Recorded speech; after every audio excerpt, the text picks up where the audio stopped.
Ladies and gentlemen, welcome to another edition of live post-game video chat. Today it is Saturday, 4th May 2019. We are recapping the game number 3, Eastern Conference semifinals between number 1 position Eastern Conference Milwaukee Bucks and number 4 position Eastern Conference Boston Celtics. Yesterday in TD Garden, in game number 3, Milwaukee Bucks defeated as a host, as visitor team, visitors Boston Celtics 123-116. Final score, read Giannis Antetokounmpo 32 points, 13 rebounds, 8 assists, 3 blocks, and the Bucks won game 3 on the road, and now they are taking, now they took 2-1 lead. The next game is in TD Garden, Monday. Game number 4, Monday, 7 p.m. Eastern in TD Garden. 123, Bucks, the Celtics 116.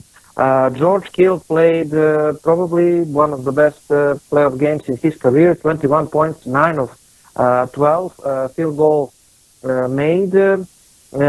He was X-factor in the game from the bench. Chris Middleton, 20 points, 5 assists. Pat Connaughton, 14 points, 4 3 points made.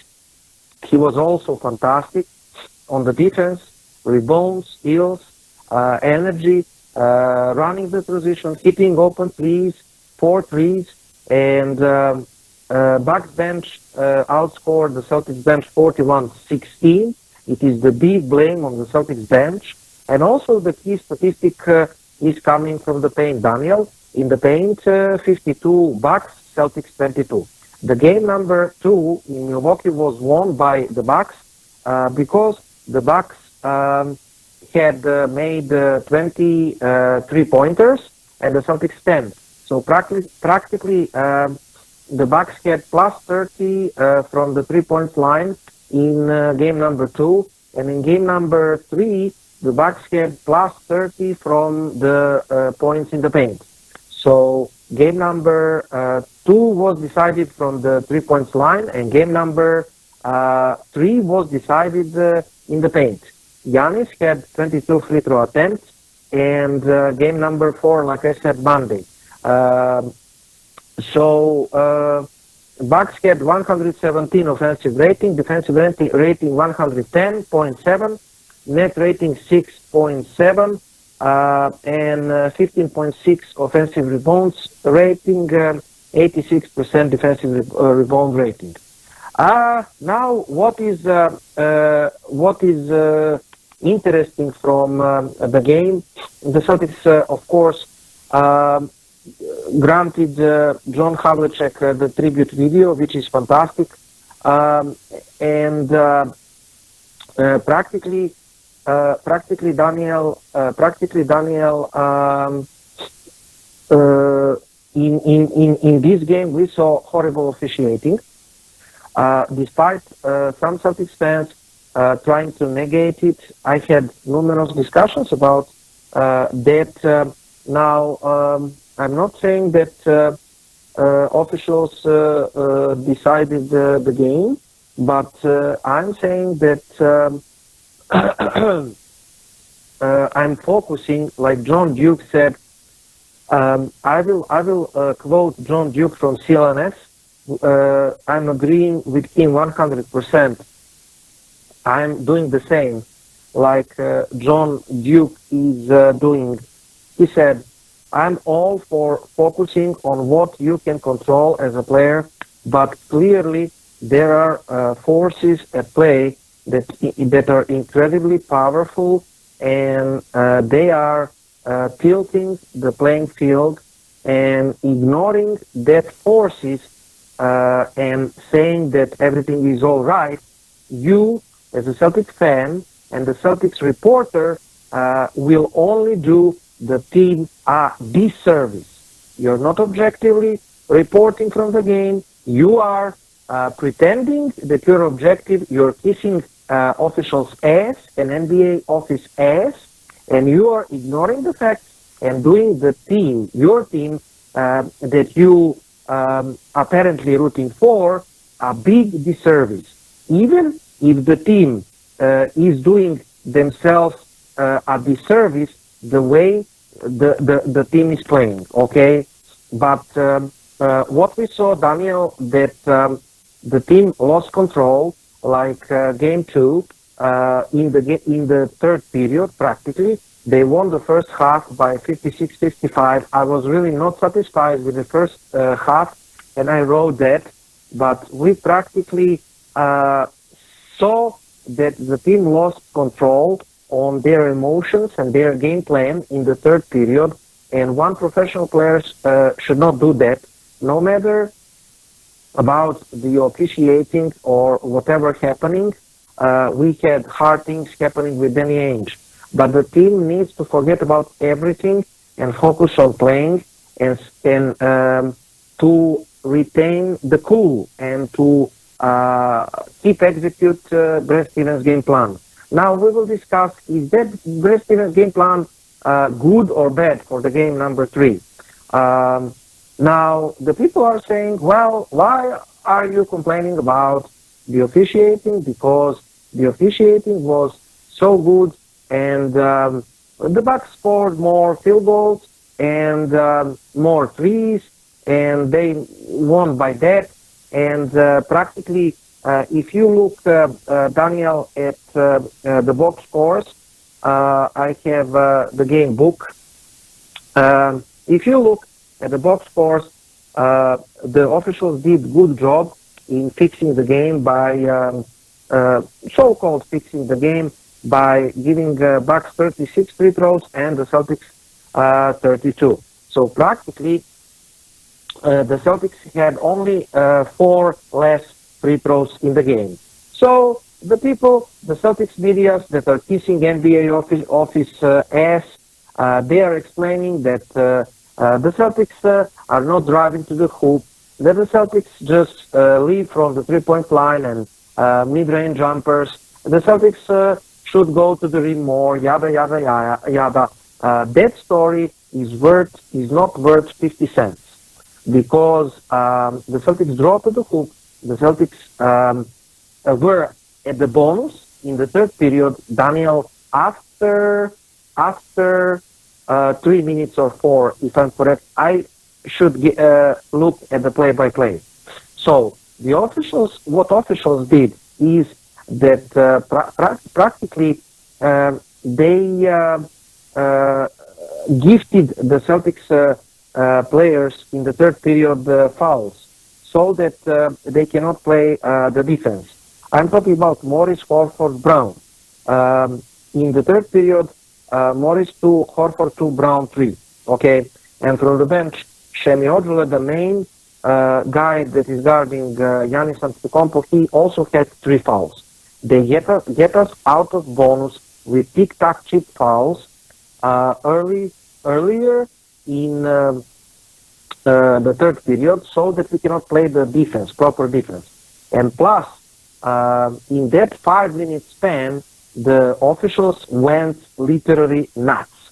I have posted series of threads of videos of wrong calls at the Celtics coast in that third period. Now, in that period, the Bucks received 17 free throws and made 12 of them, or 71 points. And the Celtics had 12 free throws, made 10 of them, 83.3%. So practically, the Bucks were only +2 in that period from the free throw line. But numerous missed calls, the defense out of rhythm, and players full of fouls. The Celtics early in the bonus, plus, if I'm correct, couple of techs given to the Celtics, and if I'm correct, the Stevens, you will correct me. So in that 5 minutes span, the game was decided when the Bucks had +16 lead. +16 lead. Officials Ken Mauer, Kim Fitzgerald, and Tony Brown. So practically after the third period, the Bucks led 40-31. But early in the fourth, when Bucks with the three from, if I'm correct, Pat Connaughton, the Bucks early in the fourth period had plus 16 and the game was over then. So practically in that 5-minute span, the game was totally decided. And after that, in the fourth period, practically complete fourth period was the garbage time. In that garbage time, what officials did was to give the Celtics 16 free throws. The Celtics scored 16 from 16 and make the loss acceptable, only like 7 points, but the officials did that because they don't want to give the Celtics fans and executives the reason to complain about the officials, because idiots among the Celtics fans that exist, sadly, that are watching the box scores and not the game, they are saying, but the Bucks get 36 free throws and the Celtics 32. I don't know why you're crying, why you're complaining. Well, like I said, the game was fixed and decided in the third period. And in that 5-minute span, you could see numerous bad decisions on the Celtics' expense. Now, those cheap fouls that were whistled, what that does is change the momentum of the game. And the NBA is momentum-based game. Allowing that stuff turns a Celtics stop into Giannis' bucket or free throw attempts. If you're going to allow that, allow on the other side the defensive hand check so that the Celtics can play the defense. But they didn't allow that. They fouled tic-tac fouls. So we didn't have 50-50% officiating. So the Celtics didn't play well. Yes, they did disservice to them by not playing well and not hitting shots. But I would say that Giannis got a lot of help. He also had a lot of offensive fouls and traveling uncancelled, went uncancelled. If you let him throw up the off arm into the defender like he did, if you let Giannis Antetokounmpo to throw his off arm, into the defender's ribs before a spin move, he's impossible to guard. This is offensive foul. And if we are going to debate about that, if we are going to deny the film, then you're totally idiot or you're just biased. Okay? There are bad calls at the games, they say. Some Celtics fans and majority of the Celtics media. Yes, sure. But you could see intentional whistling. Okay? Intentional whistling. And unintentional errors. This was cruel, intentional whistling of the officials that I read, if I'm correct, Ken Mauer, Fitzgerald, and Brown against the Celtics. And one more thing. Sorry for the long intro, Daniel. It was necessary. Only one from the Celtics that said something about officiating, and I'm expecting fine for him, of course, because that's the NBA today. You cannot say anything against officials. I don't expect the Celtics to complain about, as a team, about the officiating, and I'm really sorry that we don't have Daniel Ainge healthy this moment, Danny. And by the way, prayers to Danny Ainge, and get well, Danny. We miss you very much. I'm sure that Daniel Ainge would say something about the officiating, but sadly he's lying in his bed recovering from the heart attack, and we are wishing him the best. Brad Stevens denied any bad officiating, and I think if the Celtics swallow the words after this game, then we deserve everything that is happening us to the games 2 and 3, and we will deserve everything that could happen to us in the games number 4 and 5. What do you say? Well, in my opinion, and bear with me, ladies and gentlemen, here, just checking one thing. Okay, in my opinion, this in this case, Igor, we are dealing with a situation where, when it comes to the last thing you mentioned, the last point you made in regards to us getting everything we deserve in this situation, with us not complaining, that's something I put against Brad Stevens more than anyone. You and me mentioned on the last radio show just recently, I mentioned it, that the Bucks coach, one thing he had been doing throughout this entire series was working the officials. He did it after game one, complaining about the officiating and the fact that he felt that they were not getting. Yeah. Antetokounmpo has done it also, but he was working the officials after game one, complaining that they weren't getting enough calls, in his opinion, and enough free throws, even though they took 24 free throws to 8 in their, compared to the Celtics with 8, they took 24. Then in game two, they ended up taking, I think it was 30 something, and the Celtics were like in the lower 30s, where they were close in the upper 30s, and yet he still complained about the fact that he didn't get enough free throws in this situation. And Giannis ended up saying that he felt the Celtics were borderline flagrantly fouling him in this situation. So they were both still working the referees in this case. And then yesterday in this situation, we got the exact, we ended up getting the same treatment that I expected the moment I saw who was officiating. Now, for any of yous that don't bother to be a part of our group, or that are in our group, that don't actually read the information I put in regards to the officials who are there, I put up an announcement. Report. Yeah, the officials report, I guess you can call it like that, every morning in regards to, during the playoffs at least, when the Celtics games are announced. I ended up reporting that the three officials that the NBA chose for yesterday's game, Ken Maurer and Tony Brown in this situation, because of course the third one was Kane Fitzgerald for yesterday's game, but that Maurer and Brown were two of the three officials who officiated Game 4 for the Milwaukee Bucks against the Detroit Pistons in Round 1 of the NBA playoffs. And for any of you who probably didn't focus on Round 1, once the Celtics swept the Indiana Pacers, remember, the Celtics swept the Pacers, and then Game 4 for the Bucks was the very next night after the Celtics had officially swept Indiana.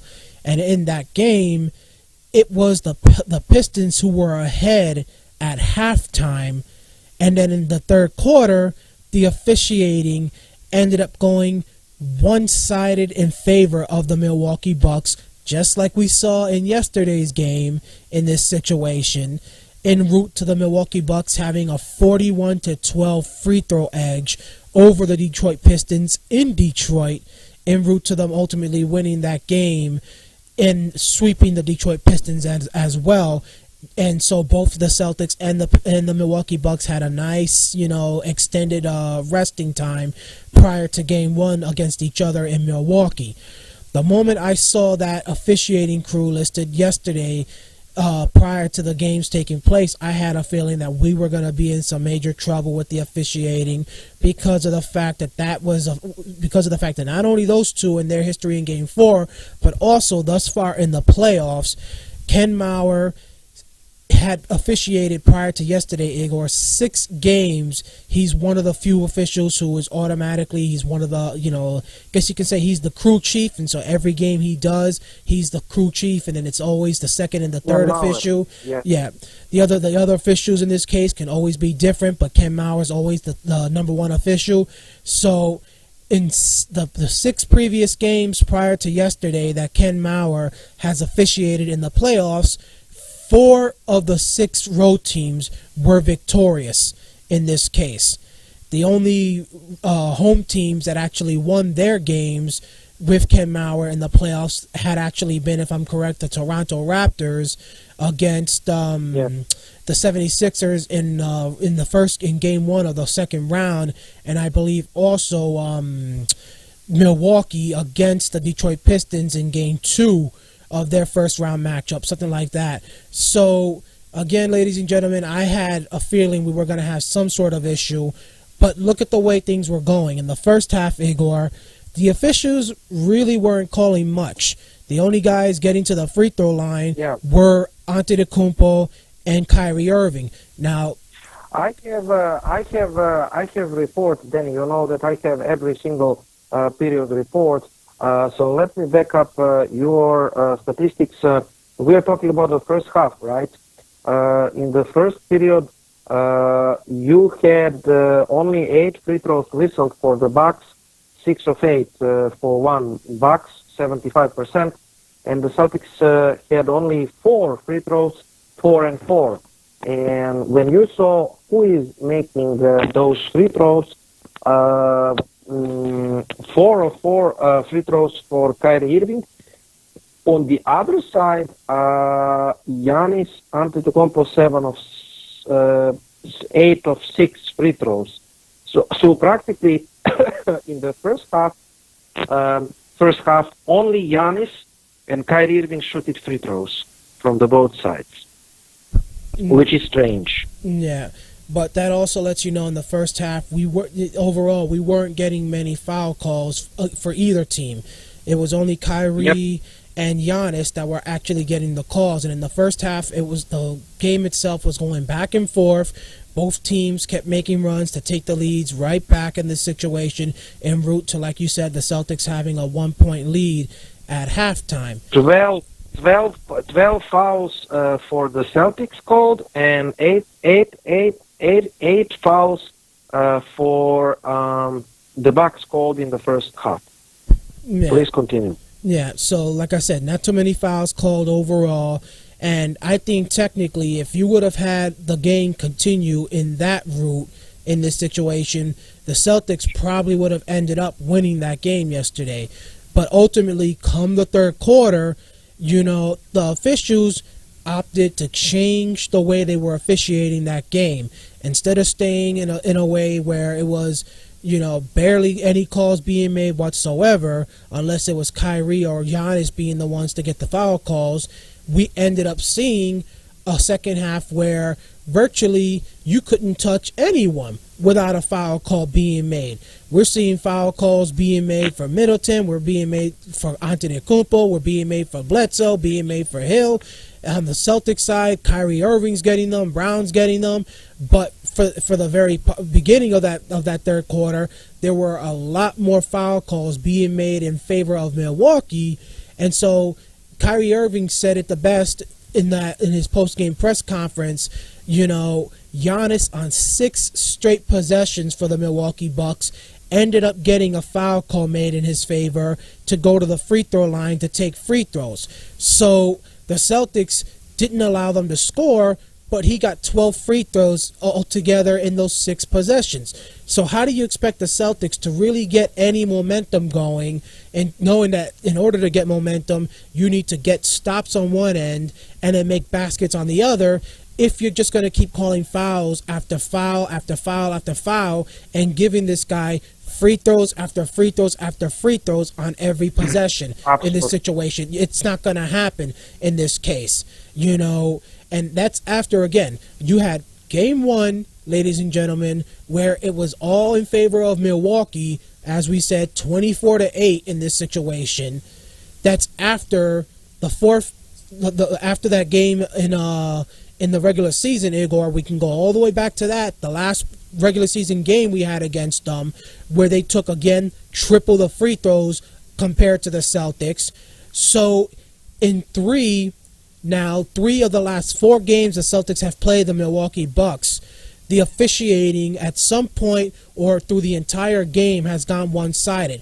Game 2, in my opinion, has been the only game of the last 4 where the officiating was actually fair throughout the entire game itself, which is why you and me both agreed Game 2, the officials had nothing to do with the Celtics losing the fashion they did with a blowout. We lost we lost by 30 from the 3-point line.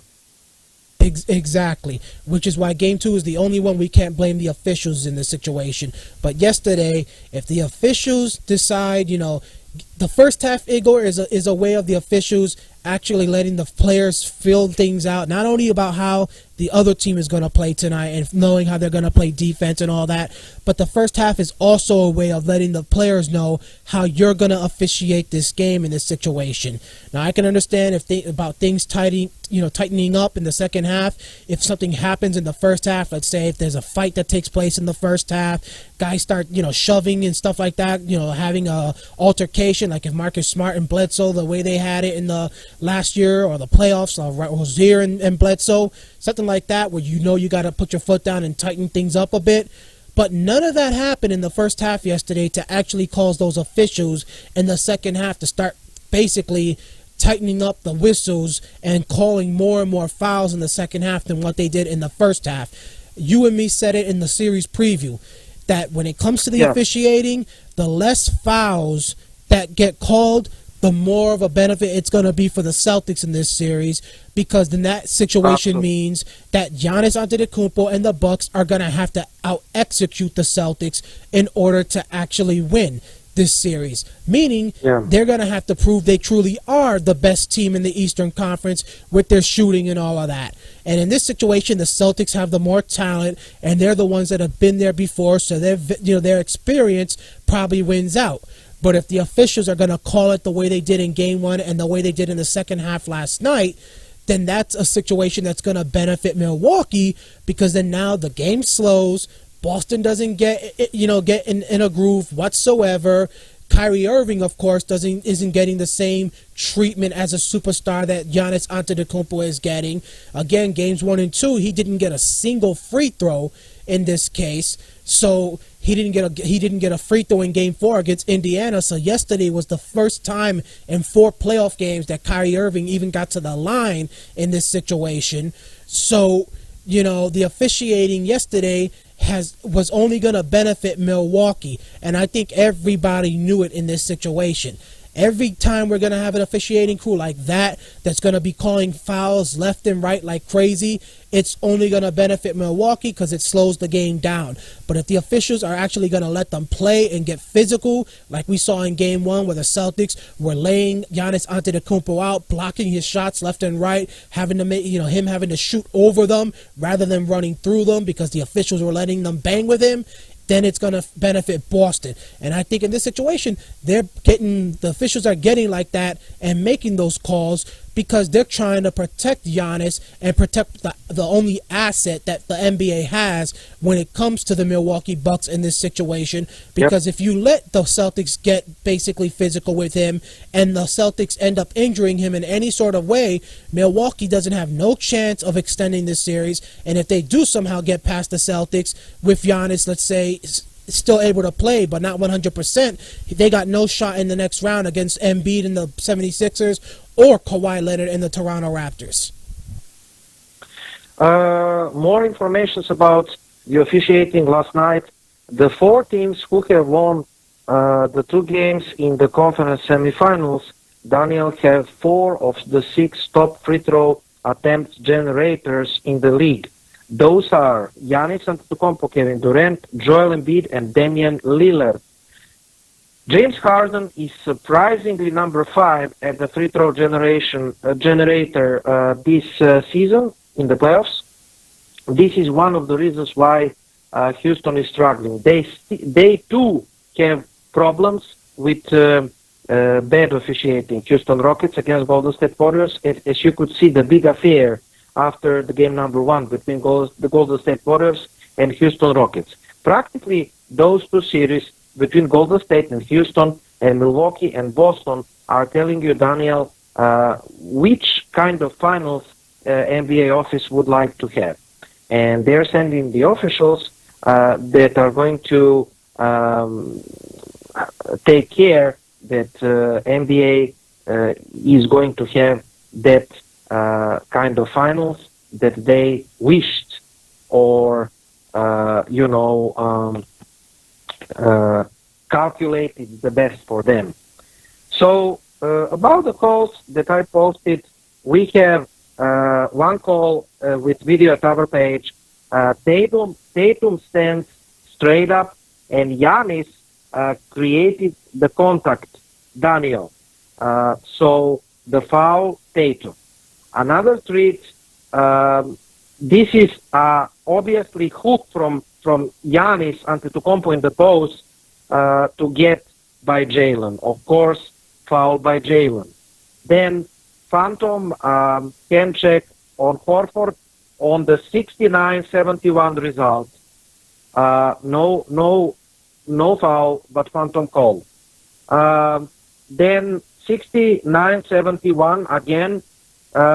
This was touch foul at best to Semi Ojeleye and practically no foul at all. Giannis Antetokounmpo on 71-74 in the offense clearly pushes Ojeleye with his left hand to create the space, but Semi, he gets called off a block. Now, again, to give more information on the topic, the more you watch it, you getting evidence of the better officiating. I said it is setting the tempo of the game, of the third period, and practically that way deciding, the game. Missed Brown dunk call. On the dunk, he was fouled. Made a Rozier call. Multiple Giannis Antetokounmpo travels. No calls on bumps, reached, holding, pushes on back defense during the third period. Soft fouls on Giannis. 3 seconds on Horford. Offensive foul on Morris.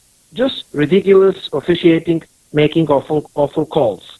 And of course, meanwhile, Giannis elbows Jalen Brown in the head on the dunk with no calls.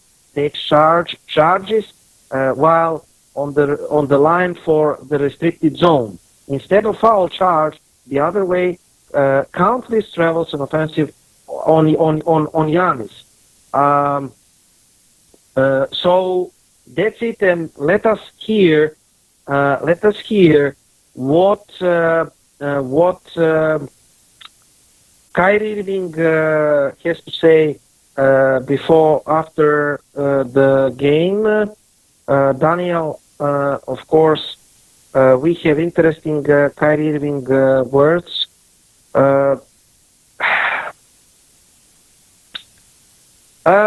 Kyrie, the guy comes down 6 times in a row and he gets free throws. He shoots 22 free throws in a game. It's getting ridiculous. It is slowing the game. More Kyrie. As I look in the box scores, I thought some of the numbers were going to come off the page. Continue to say only thing that jumped off the page were all the free throws in the third period. More Kyrie. The refs have a difficult job. We have a difficult job. Obviously, I could sit up here and complain.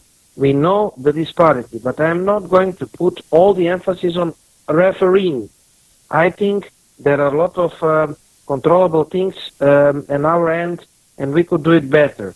A guy comes down 6 times in a row, gets free throws every time. What are you really going to do? It is slowing the game down, so the run you would hope to make in the period is not going to happen. It is getting ridiculous at this point. It's just slowing the fucking game down. And hopefully we can even out the free throws, not just in the fourth period. Practically, Daniel, Kyrie Irving repeated everything that we said here, how the game was fixed. And I will get back to that after one more paragraph from Kyrie. Kyrie on his motivation to get to the rim during the Monday game 4. I gotta be more efficient, especially when I'm going downhill on those switches. I gotta punish those guys. It's like Middleton, it's simple as that. And I gotta be more efficient, and we will respond. So everything that Kyrie said is clear truth. Now, some false Celtics fans calling Kyrie Irving crybaby for complaining about the officials. But like I said then, actually, Kyrie Irving is working out the officials in our favor. And idiots from the Celtics fans are not noticing that. I mean, what kind of idiot you should be to attack your own player and defend Giannis Antetokounmpo, who gets LeBron James's treatment. LeBron James at least has 3 rings. What did Giannis Antetokounmpo do for the NBA League? Absolutely nothing. He won one single playoff series. So why in the world he's getting the superstar treatment and Kyrie Irving got elbowed on his drives and 3 players are surrounding him and pushing him and he's not getting calls? I mean, for this league, obviously, Giannis is superstar and Kyrie is not. What do you say then?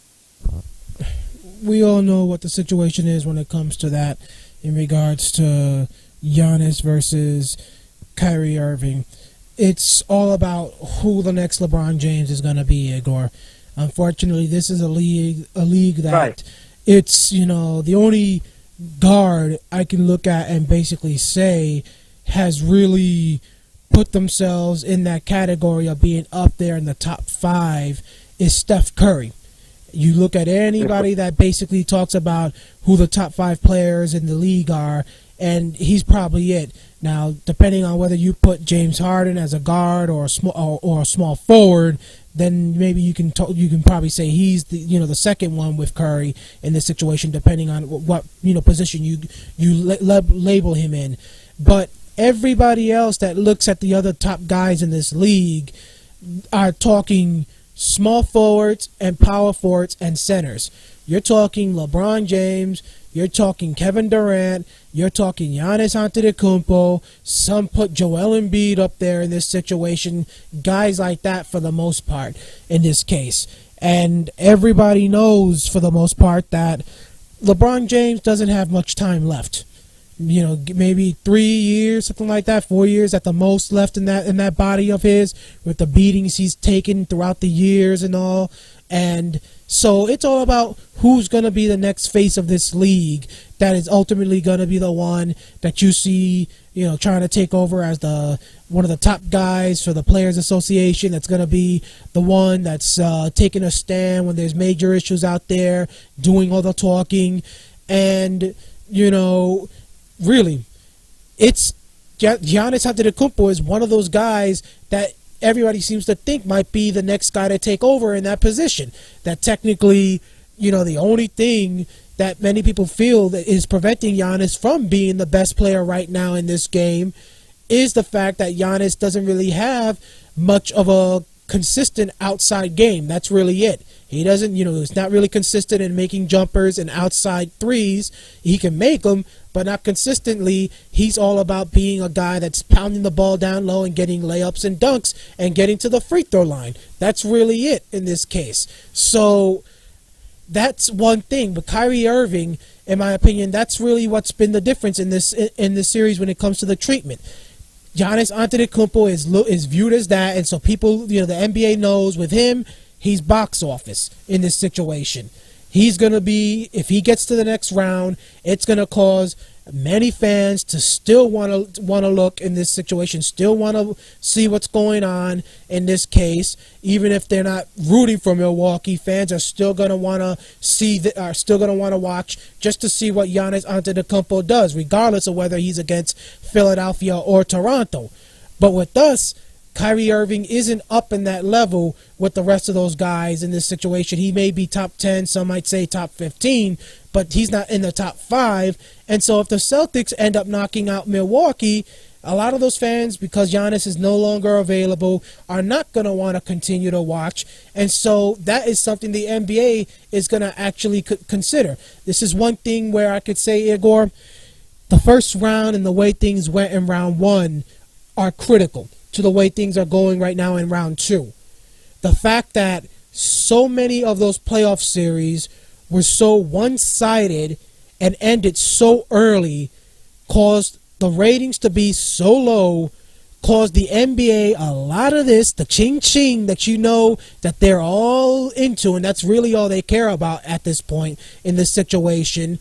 So round 2, the moment that they found out it was these 4 matchups, Boston and Milwaukee, Toronto and Philly, Golden State and Houston, and Portland and Denver, they were looking forward to it, to where they started the series early in this situation. They couldn't even wait until the round 1 matchups were all officially done in order to actually start round 2, because they wanted to start getting all the fans to start tuning back in and started getting the ratings to go back up. I could say it like this, Igor. The NBA playoffs are having an issue right now because they're competing with the NHL playoffs throughout this period. In this case, and in the NHL playoffs, we have seen several of the top teams eliminated already in the playoffs. The only top team left over in the playoffs right now are the Boston Bruins, in this case, who were the 3rd best team record-wise in the NHL. But the 2 best teams were officially eliminated. And I think if I'm correct, you want to compare that to the NBA, that would mean that Milwaukee, and if I'm correct, I think Toronto finished with a better record than Golden State, if I'm right, in this situation. So you're talking Milwaukee and Toronto both being eliminated right now in round 1, if that was the case, if you were having the same thing happening inside hockey. Or, in this case, since you can make it a different way, go exactly the way they did it, Milwaukee and Golden State, because the team that had the second best record in hockey was actually the Western Conference #1 seed. So Golden State and Milwaukee, imagine how everybody would have reacted, Igor, in the NBA if Golden State and Milwaukee would have been eliminated in round 1 by Detroit and the Los Angeles Clippers. Forget it. All hell would have broke loose, especially for the NBA and the commissioner and all that, if those 2 teams would no longer have been available to be the ones going at it in the NBA Finals. So I'm not shocked with the way some of the officiating has been. We've seen the type of calls that James Harden, you mentioned the way the issues they're having in that Houston and Golden State series. The calls he's normally getting in the regular season, he can't get them now in the playoffs. What? Because he's playing He's playing Golden State. But I'm sure if Kevin Durant does it, we're gonna see the call made, and he gets the 3 free throws. In this case, that's the situation we're seeing. Unfortunately, the guys who are not in the top 5 in some people's cases are not getting the type of respect that they usually deserve in this situation. And because we don't have nobody in the top 5 right now when it comes to the NBA, we're not getting the respect and the treatment we deserve. But again, that's why I say for Brad Stevens and for the Celtics, they got to make the proper adjustments. And in this situation, Brad Stevens hasn't done that. Yeah, this is another subject. We didn't come to analyzing the statistics properly and the game itself and Brad Stevens' adjustments. I wanted to say that I listened to the people defending on NBA official crew, and for example, I heard Jeff Goodman saying that Kyrie Irving again is not a leader, that Giannis Antetokounmpo is doing work for his team, and that Kyrie is not doing work for his team. And he also quoted unnamed Bucks player, or if I understood well, who said that Kyrie is not a good leader, and that during the game they spend time, quote, yelling at each other's Celtics players instead of focusing on the game and fixing what is not good in the Celtics land. Now, about Kyrie Irving blaming the Celtics fans, of course, majority of them do not blame officials. they blame Kyrie Irving for everything, Daniel. And I want to respond to Jeff Goodman, medias, and all the Celtics fans that are attacking Kyrie Irving.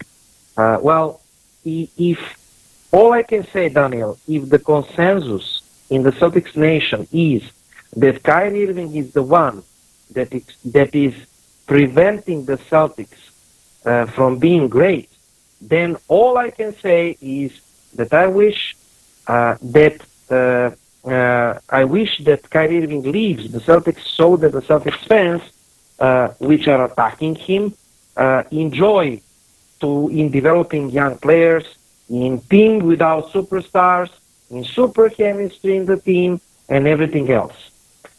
They think that the Celtics are better without Kyrie Irving. And if we don't have Kyrie Irving, Daniel, and maybe Gordon, the last year's team would won the Eastern Conference right now. Cool.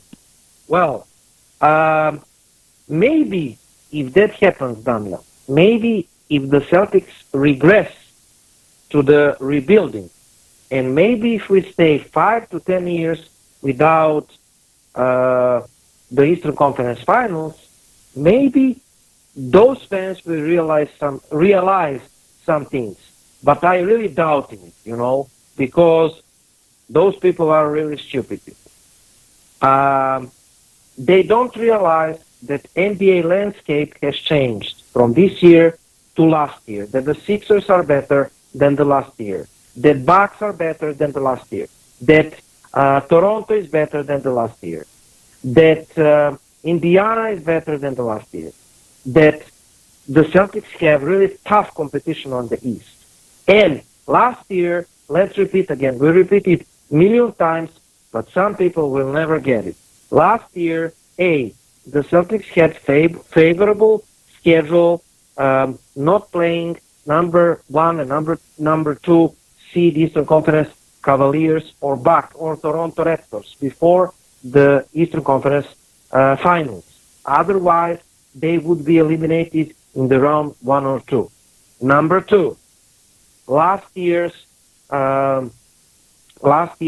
Milwaukee and Philadelphia were not as strong teams as this year's teams. But the people will not realize that. And that is why the Celtics made a run to the Eastern Conference Finals. About Kyrie's play last night, I said, Daniel, Giannis had 32 points, 13 free throws, with 16 of 22 from the free throw line. Kyrie had 29 points, 6 assists, 3 rebounds, with only 11 of 12 shooting from the free throw line. Yes, Kyrie had 8 of 22 field goal percent, which is less, around 40, and we can discuss about his bad shooting selection again. For 3, Kyrie had 2 of 8, and you can blame Kyrie for shooting bad for 3. And but practically, Daniel, he matched Giannis Antetokounmpo points, and that is all that we can ask from Kyrie. And considering that Giannis has almost double more free throws than Kyrie 12 and Giannis 22, I can say that Kyrie did well in in yesterday's game. We can blame Kyrie for defense on George Hill, who went supernova, 21 points. We can blame Kyrie for that. He must do, like Jeff Goodman said, at least average defense. I can understand that. But blaming Kyrie for not being a leader and not involving everybody else, excuse me, he has only 6 assists, and he could pass more. I agree. But what Kyrie can do if he passes the ball to Jason Tatum, Al Horford, Gordon Hayward, Marcus Morris, and the others, and they miss a shoot? He's not getting assist, right? He made the right pass, but he's not getting assist. So is that blame for Kyrie because the player that he assisted missed the shoot? Of course it's not. And he could do it better, in the defense, like I said. He could pass the ball better. He could read, like he said, on the switches situations better.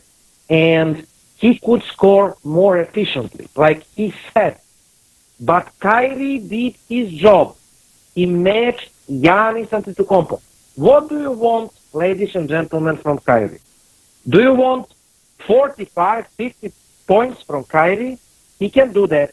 But in that case, everybody would complain about Kyrie Irving not having involved the teammates, right? Do you want 11 or 12 assists and 10 points? In that case, the fans and the media will say, well, the Kyrie did well, assisted 11, but he didn't score. We need him to score. There is nothing, obviously nothing, that Kyrie can do on the floor, obviously, to satisfy the Boston media and some Celtics fans. Like I said, Danny, if the consensus among the fans is that Kyrie is the only one that is preventing Celtics from greatness, I really wish Kyrie to leave the Celtics so that those Celtics fans can enjoy the beautiful basketball, the great chemistry of the team, and all that crazy stuff that they're writing. But last night, Kyrie did his job by matching Giannis' points. The people like, I'm going to the box scores. The people like, one moment, ladies and gentlemen, because I'm going to the box scores. The people like Mr. Al Horford with 17 points but shooting only 4 for 8 didn't do his job properly. He was -1. The people like Tatum, he was better, 7 of 14, 20 points, but he was -15, obliterated in the defense, and he shooting all for 5 for 3. It seems like he forgot how to shoot the threes. And is Kyrie to blame, Daniel, for Tatum missing the threes when he passes the ball to Tatum? Of course not. And the bench. The guys like Gordon Hayward, only 10 points, 2 of 8 from shooting. Then Semi Ojeleye was surprisingly 2 threes, but he was -8. Then Aaron Baines, he didn't play. We will talk about Baines a little later. And Terry Rozier, 0 points. Those are the guys, dear Celtics fans, that you should blame. I will add the statistics. For example, I have an advanced line of statistics, but I want to hear from you, Daniel, about the national media and the fans obviously blaming Kyrie Irving for everything. And the people that played poorly in the game, the supporting cast of Gordon Hayward, Al Horford, Jason Tatum, Terry Rozier, they are receiving, for some reasons unknown to me, the free pass from the Celtics nation. You know, I know that the medias are biased. They just want to kiss the ass to the NBA office and justify whatever, officials are doing. But what is wrong with the Celtics people? By the way, let me add another statistic, interesting advanced statistic that is going to show how the players played. Jason Tatum, offensive rating 98.8, which is bad, defensive rating 119, which is horrible, and net rating -20.5. That means that the Celtics are outscored by 20.5 points per 100 possession while Jason Tatum was on the floor. Marcus Morris, he had -5.6 net rating. Al Horford, -2.4 net rating, which is bad. Jaylen Brown, the best player yesterday on the Celtics, he had 15.6 plus net rating, which means that the Celtics outscored Bucks +16 while he was on the floor. Kyrie was good on the offense, 110.5, but he was bad on the defense. Like I said, George Hill obliterated him 117.9, and he has net rating minus 7.4. So all he needs to do, like Jeff Goodman said, to put example of the defense by playing at least average defense, and he will be easier when Smart returns the game floor, hopefully, because Smart is defensive leader and we'll miss him so much. Gordon Hayward, minus 10.8. Shemi Ojeleye, that secret weapon, so-called, minus 33.3. So we got outscored with Shemi Ojeleye, 33.3. Aaron Baines, only 2 minutes, so doesn't matter. Terry Rozier, surprisingly, was plus 2.9. And Tice played only 3 minutes, so it doesn't matter. So this is the true look of the Celtics players. Majority of them negative net rating. So I'm asking you, Danny, what do you say about people blaming Kyrie for everything? I would not be shocked, Daniel, if Kyrie is blamed for the bad weather in Massachusetts, for the earthquakes, for the storms, or for practically everything, for the bad traffic in Boston, or for something like that. Unfortunately, Igor, you got many people who are gonna.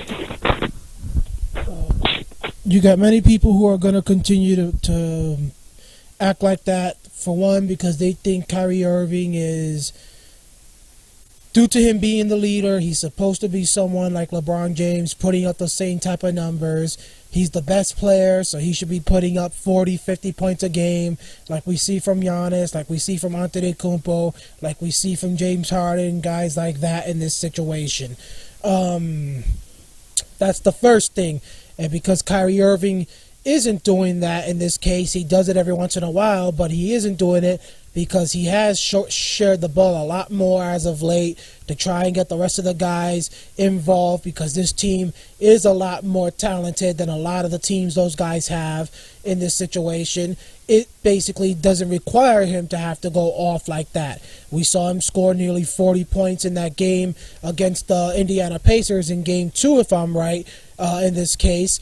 And he hasn't had to do it since in this, when we look at it.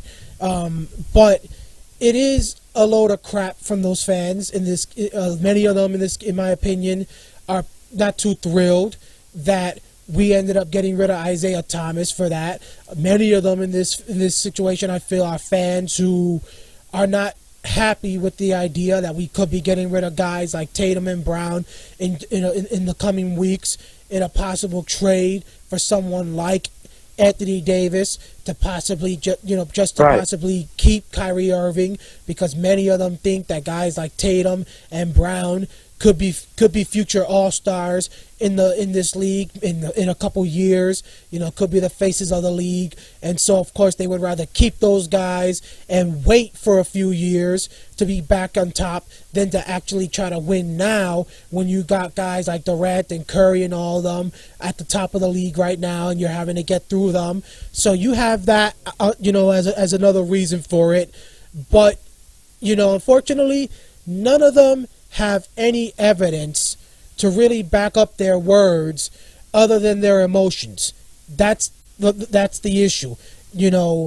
For me, I just look at it and I say, unless you're someone that actually has the stats and something to really prove what you're saying is legit, I don't need to hear crap from you. Many of them want to actually try to mention last year, as you mentioned, as the only evidence they got. And as you said earlier, it's something you and me have said 1,000 times in the group, and I've even mentioned it in the group as of late, because it needs to be mentioned every time, because the people keep on posting that stuff. I wish that we have the Isaiah Thomas and that team of Isaiah Thomas. I wish that we have last year's team, because they think that last year's team would eliminate this Milwaukee team. I can only laugh at those people. That's all I can say. Please continue.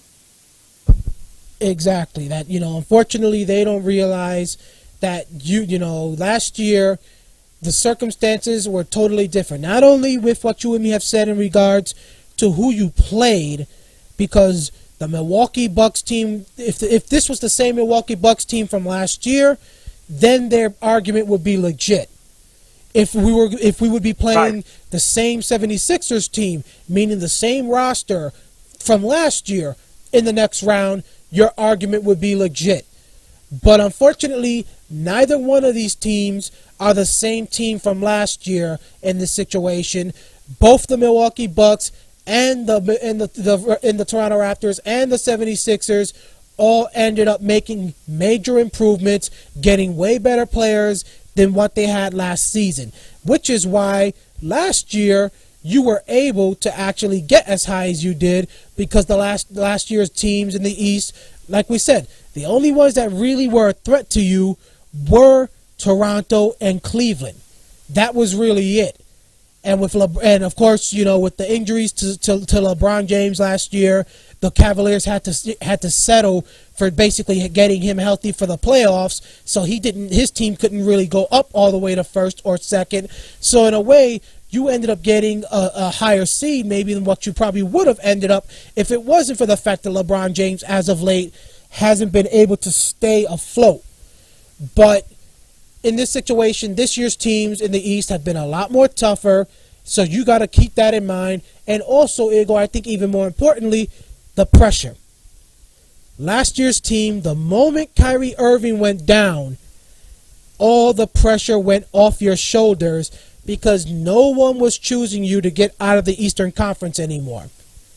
Immediately, it was either LeBron and the Cavs or the Toronto Raptors. One of those two teams were going to be the ones coming out of the East to go toe-to-toe with the Warriors in the finals.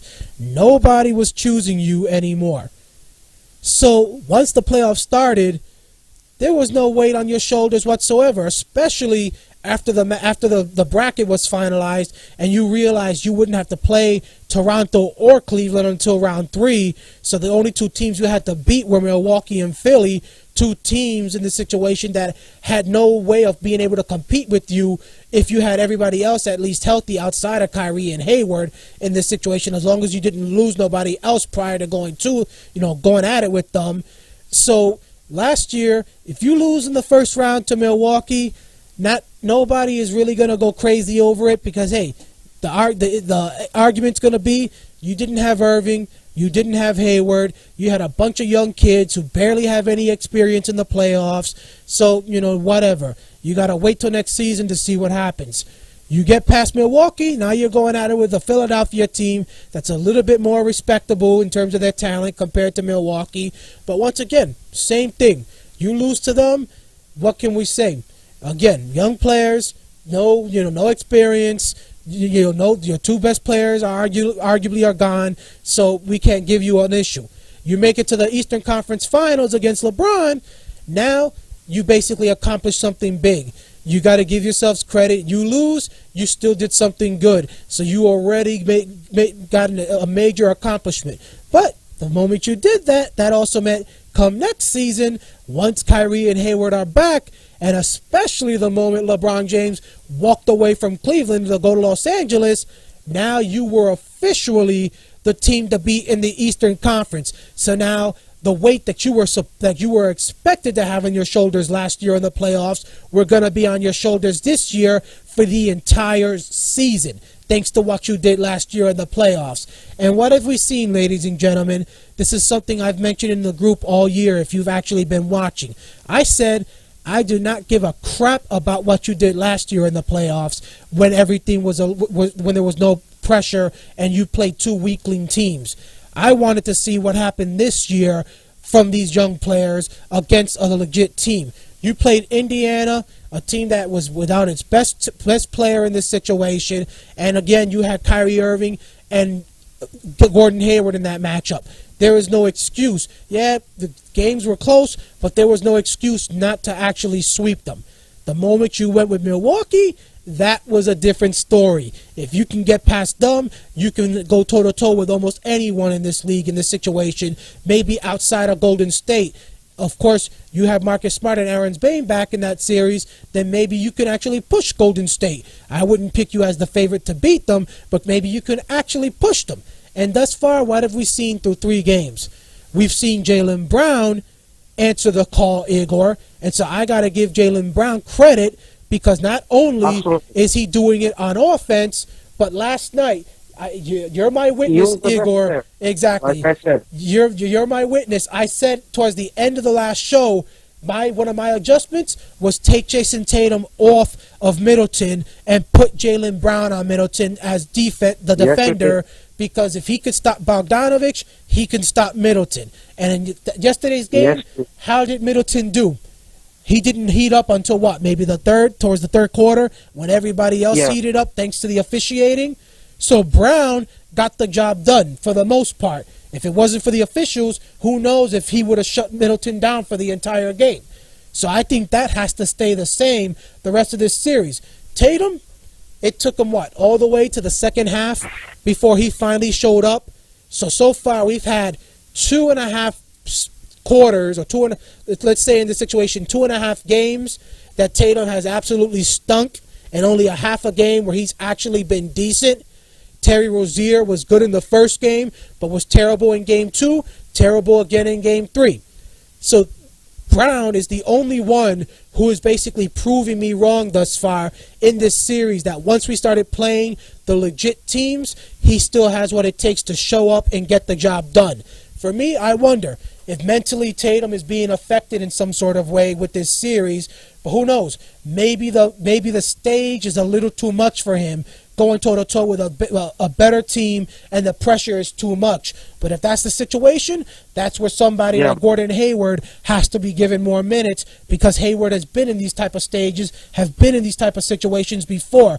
Tatum, this is only his second year in the league. Just because you've given him the starter's role the entire season doesn't mean he shouldn't be benched and put on as a bench player if he doesn't have what it takes to actually show up in this situation, But still, this is something people got to realize. Kyrie Irving cannot be getting all the blame for everything if someone like Tatum is not going to show up in this situation. I was actually working on something while you were talking with that, but game 1, Kyrie Irving outscored Giannis Antetokounmpo, and the Celtics ended up blowing out the Bucks.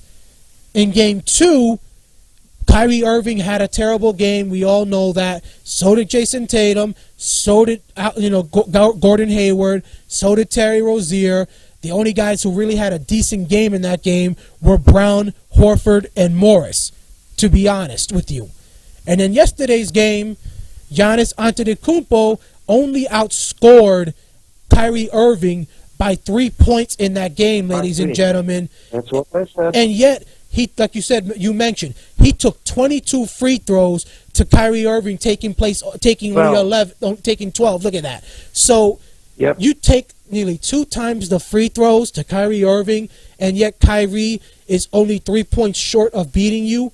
So in reality, who had the better game, ladies and gentlemen? If you take all those free throws away from Antetokounmpo and you take him down to 12, take away the last last 10 shots in this situation for Antetokounmpo from the line, I bet, whether they're misses or makes, just take them away, I bet Kyrie Irving ends up outscoring him, which would mean Kyrie Irving in 2 of the 3 games will have outscored Giannis Antetokounmpo. In this situation, that means, I mentioned it in our preview, and I mentioned it in the radio show. Somebody had to keep the scoring close against Antetokounmpo. You didn't have to outscore him, but you had to keep it close in order to actually. That is Kyrie Irving's job. For that, we can say he did the job or he didn't do the job. What is the problem, Daniel? Like I said, we can blame Kyrie Irving for Mr. George Hill went supernova, but we can also blame Terry Rozier for that, because partially he was guarded by Terry Rozier, Semi Ojeleye on switches, and partially by Kyrie Irving. Kyrie Irving had 119 defensive rating. He was bad in defense. We can blame him for the defense. But the people that are saying leadership thing, and he doesn't, he is not getting everybody involved. This is like bullcrap. He had 6 assists, and at least 6 assisted to the open guys, and the guys missed the shoot. So if Kyrie Irving giving the ball to Tatum and Tatum missing the 3, and he was 0 for 5 for open threes, Jason Tatum. If he misses the 3s, then Kyrie Irving is not getting the assist in the box scores, okay? And the moron that is not watching the game, he's saying, okay, the Kyrie is not having like 10 assists, he had a bad game. Well, Kyrie Irving gave more than 10 assists, but the people are missing shoots, open shoots, especially in the first half. So how in the world are you expecting Kyrie to have 11 or 10 or 12 assists if the people are missing open shoots?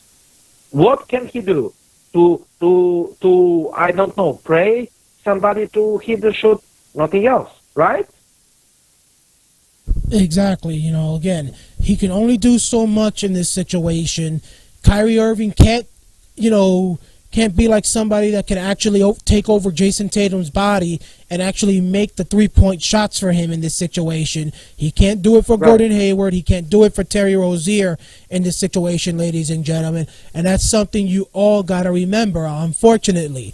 We saw in yesterday's game, and it's a point I mentioned, when I mentioned when I put the post yesterday saying if we lost this game, I was hoping to see Brad Stevens put Gordon Hayward to start Game 4, which is that yesterday in Game 3, and I know you saw this yourself, Igor, yesterday in Game 3, we saw the Milwaukee Bucks leave Jason Tatum wide open on numerous occasions, daring him to shoot. Yes, he did. Yes, the Milwaukee Bucks have basically gone the route of taking a page out of the Celtics playbook from Game 1 when they were leaving the Bucks players wide open so that they can get the ball out of Antetokounmpo's hands. They're not doing it to the Celtics to get the ball out of Kyrie Irving's hands. The player they've chosen is Jason Tatum. So they're making sure that they're staying with Jaylen Brown, they're staying with Morris, they're staying with Horford. Tatum is the one player that they're actually now trying to say, go ahead, you beat us. And that's because through Game 1 and Game 2, he was horrendous. And then yesterday in the first half, he gets, I think, maybe 7 shots wide open throughout that game, either threes or jumpers, and he missed them all, ladies and gentlemen. He missed them all in this situation for the most part. And how can you expect to make things easier for Kyrie, for him to start taking over the game, if you yourself are showing the Milwaukee Bucks, I don't have it tonight. Go ahead, keep letting me get the shots wide open, and I'll just keep throwing them into the audience for all I care in this situation, and making it easier for you to basically hold down our best player. Come on. Not even LeBron James can be able to dominate a game if the rest of his teammates are not making their shots in this situation. Kevin Durant can't do it. Steph Curry can't do it. Michael Jordan couldn't do it. Larry Bird couldn't do it. There is not one player who's ever played in this league that can dominate a game without his teammates making shots if the opposing team is gonna be double teaming him. And you know what I'm saying? And that's what we're seeing. The Bucks are gonna continue to double team Kyrie Irving until we see the guys around Kyrie making the shots that are wide open, and they decide to basically say, okay, all the guys around Kyrie are all on fire tonight. We're going to have to change things up a bit here on defense, and we're just going to have to play them one up and decide to make Kyrie Irving beat us on our own. It's what I have said to you. We got to make Antetokounmpo do in this situation. We got to keep everybody against everybody else and let Antetokounmpo beat us on his own by letting him take all the shots that he wants. So far, we haven't seen Brad Stevens go that route. We have seen Brad Stevens continue to try to, pack the paint and try to basically let Antetokounmpo kick it out to everybody else. And in 2 games straight, it's killed us in this situation. I wanted to talk about that, the game film and that kind of stuff. I was going to talk right now, of course, because we didn't analyze the game, of course, but we were talking, statistical parameters. We analyzed the game, but statistical parameters are looking like this. The Celtics overall the Bucks had 42 made field goals of 83 or 51%. Celtics 35 of 81, 43%. So the Bucks won because they had 7 more made field goals. For 3-pointers, Daniel, the previous game number 2, was won, like we said, because of the 3-point shooting. Bucks went supernova, 23s out of 47, and they were plus 30 from the 3-point line. This game, the Bucks shot it 15 out of 37 for 3, that is 41%, and the Celtics shot it 16 out of 40 or 40% for 3. So actually from the 3-point line, it was plus 3 for the Celtics, as we saw it. Now we are getting to the free throw line. The Bucks actually scored 26 free throws out of 36, shooting 67%. And it is thanks to Giannis Antetokounmpo missing 6 free throws. He shot it 16 out of 22, and the Bucks, as a team, 24 out of 36. So 67%. Practically, the Celtics shot it 30 out of 32, or 94% for 1 point. And from the free throw line, it is plus 6 for the Celtics. So plus 3 from the 3-point line, plus 6 from the free throw line for the Celtics. So why did we lose the game? Somebody will ask. Well, we're getting to it. Points in the paint. The game number 1 that we won, we had positive points in the paint. Last game, if I'm correct, plus 12 points in the paint for Bucks. This game, points in the paint, Bucks 52, 26 of 46, and the Celtics 24, or 12 of 27.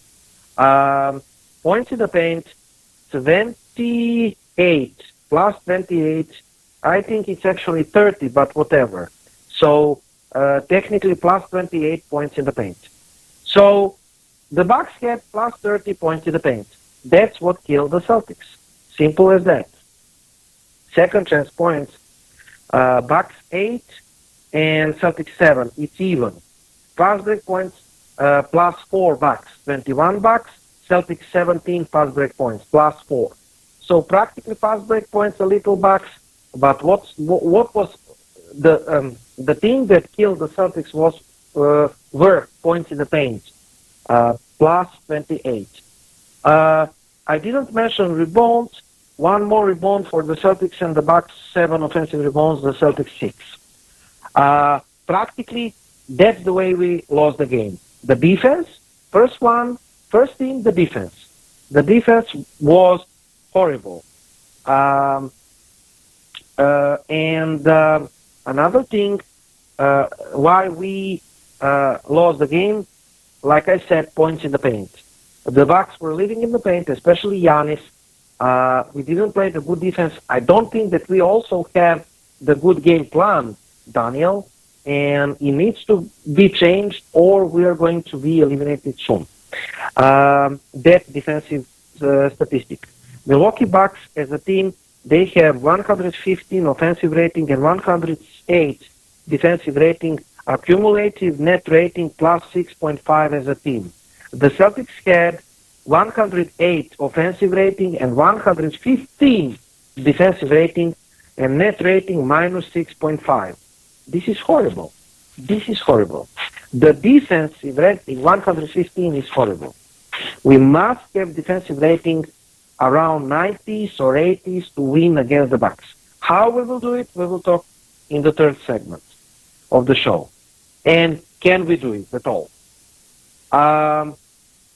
About individual players that we mentioned, and you mentioned, my take is, like I said, Irving did his job matching Giannis Antetokounmpo, as we said. Now, Brook Lopez or Al Horford. Brook Lopez only 7, Al Horford 16 points and 8 rebounds and 2 assists. But Al Horford has minus 5, net rating -3. And Brook Lopez had 7 points, but plus minus Brook Lopez plus 10. Brook Lopez was fantastic in pick and roll coverages. He protected the rim, and he denied Horford's pick and pop game. So actually, the winner of this matchup is Brook Lopez, because he, unlike Al Horford, Brook Lopez, Daniel, plus 16.7. Fantastic in defense, 101.5. Net rating plus 16.7. And Al Horford, minus 2.4. Offensive rating 106, defensive 109. Bad. So actually, that matchup was won by Brook Lopez. This is how you analyze the things. The next things, Jason Tatum. You talk about it, I will skip Jason Tatum. On the paper, he won, he was even with Middleton 20 points, but he was obliterated on the defense. And the Bucks were sagging of him. He shot it all 5 for 3. He should not do that. He was the weakest link in the starting unit. He should be benched. Eric Bledsoe got early foul trouble, and it was really huge blow for the Celtics, because George Hill came in and he dominated Kyrie Irving, Terry Rozier with 21 points and having one of the best games thus far. And by the way, like I said, the Bucks benched outscored the Celtics benched by 42-11 something. So that is one of the things why we lost the game. I will stop there in analysis. Daniel, what do you say? What do you say about statistical analysis? Do you have something to add? Well, unfortunately, everybody can say, yeah, Brook Lopez, the plus minus situation may make him look like he actually won, but we all know that, a lot of stats can be deceiving, unfortunately, when it comes to that in this situation. That plus minus only lets you know how much your team outscored the other when you've been on the court in this case. And, with Brook Lopez, the fact that the Bucks are now switching around like crazy, he spends a lot of time on the court, and it seems like every time he gets on Kyrie Irving can't seem to score because the guy is so tall in this situation. Also, the Celtics have kind of gone the route of no longer using the pick and roll between Kyrie Irving and Al Horford anymore. That's another major thing that has played a role. Every time they go back to Al Horford, that's one thing that was that I spotted yesterday that I hope Brad Stevens talks to the young guys about, specifically Jaylen Brown and Jason Tatum, because it seemed like they were the ones that made the mistake a little often, and Kyrie Irving, you could see, was kind of yelling at them. But you saw yesterday an effort being made to try and get Al Horford the ball, while he had guys like George Hill, Connaughton, Bledsoe, some of the smaller guys on him. So if Brook Lopez switched on Kyrie, the Celtics were trying to get the ball to Horford, so like that he could try to go against the smaller guy. Yet someone like Tatum, someone like Brown would run into the paint, Igor, and now clog up the paint. meaning that now there's an extra defender there in Horford's way, which only made it more difficult. So now Horford couldn't just back up the man and get an easy layup. He had to now shoot over him, because if he went around him, whoever was guarding Tatum or Brown could easily get in front of his man, and basically if Horford ran over him, it's an offensive foul.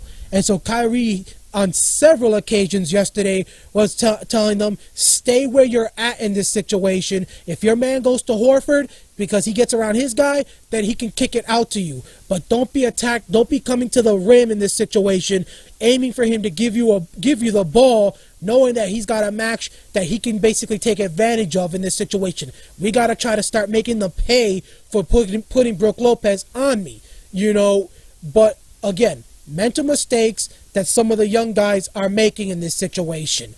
So that's one thing. So I'm not really going to I'm not going to put much, into those numbers you just mentioned, because Brook Lopez has not outplayed Al Horford in any of these games whatsoever. It's just the fact that Brook Lopez is out there at a time with a certain lineup that his team is outscoring the Celtics, while Al Horford is on the floor in this situation, and it's mainly because some of the mental mistakes that are being made by some of the younger players. Okay, but again, I think that overall Al Horford has to be better. We can discuss, did he play bad because of the officiating, like we said, at all, but he didn't play the defense well. The defensive rating is showing that, and Brook Lopez played the great pick and roll coverage, and he denied easy points for Horford, and I think that actually Horford regressed the last night to regular season Al Horford.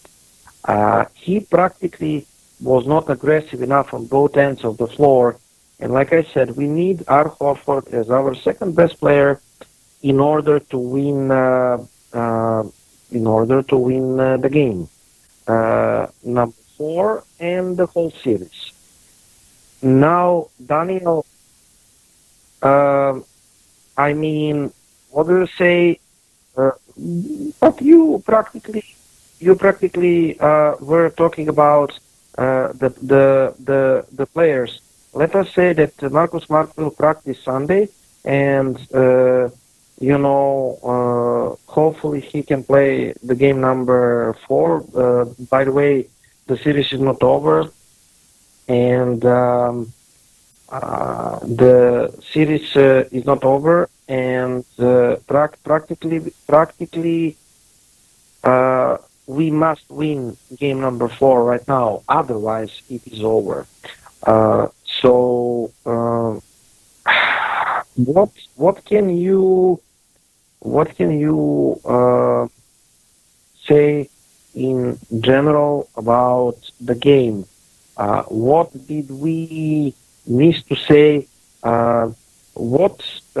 We missed to say Brad Stevens' adjustments. Yes, I wanted to talk about it. You mentioned his rotations. I mean, if we are going to blame somebody for the loss, of course, the key players and Brad Stevens. Brad Stevens still in the second round of the playoffs in the crucial game, Daniel is still experimenting with the lineups. I know that Brad Stevens loves to do that. I know that Brad Stevens is very good at it. I also know that he is the great coach and ultimate thinker, but he must set to the rotations the best 5 lineup and the best reserves 4-man rotations.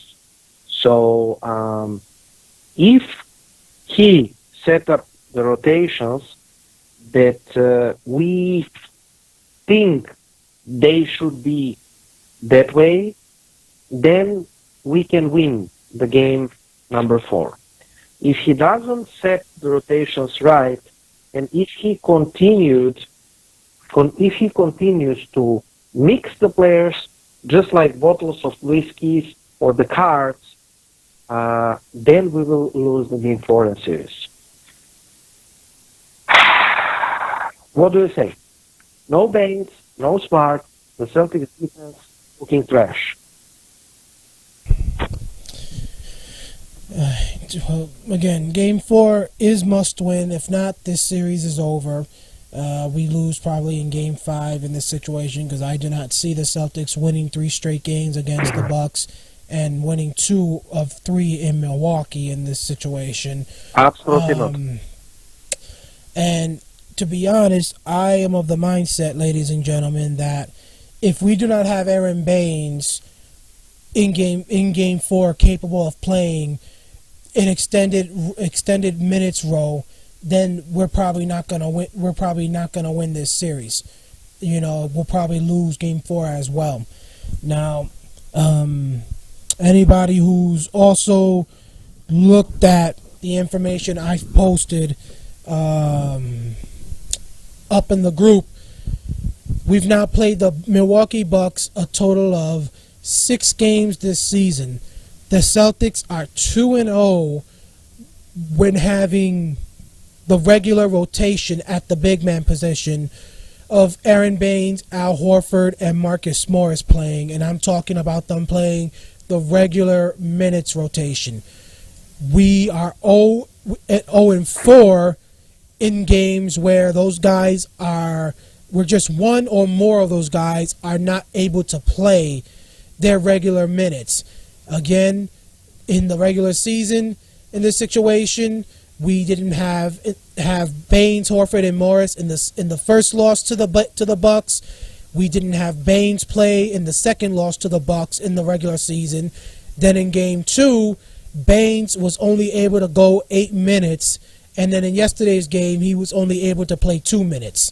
So we won Game 1 with him playing a regular amount of minutes. I think he played about, I know he played more than 8 in this situation. I'm not sure exactly how much, but I know I think that he played like 20 minutes in the Game 1. You're correct. So, right now I have no idea, ladies and gentlemen, what is up with Aaron Baines in this situation.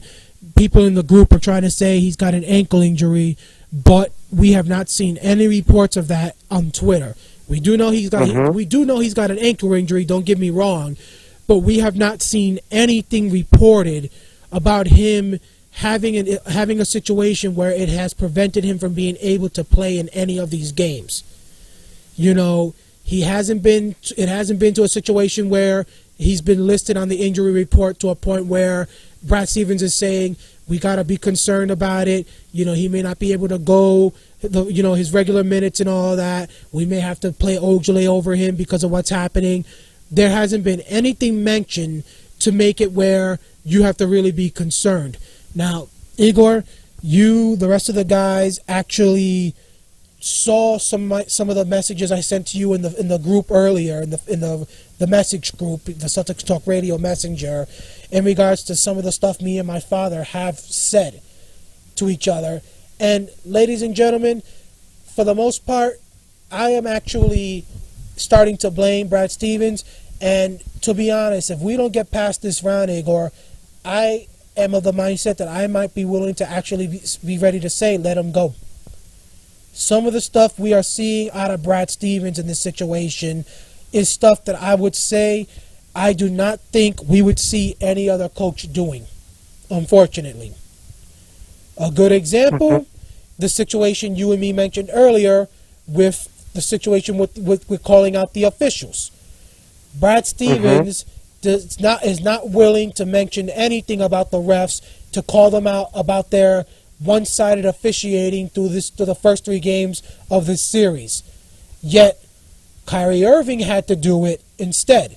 We saw Al Horford kind of mention it in a way with his, post-game press conference. I know Tatum was questioned, and Tatum mentioned he doesn't want to be fined or lose his money. But you could see that even he was kind of heated. So the players in the locker room are frustrated through the first 3 games. But yet Brad Stevens doesn't want to actually mention the officials. He's putting all the blame on the players themselves, which to me, I got an issue with that. You know for a fact if we still had Doc Rivers on this team, Doc Rivers would have been chewing the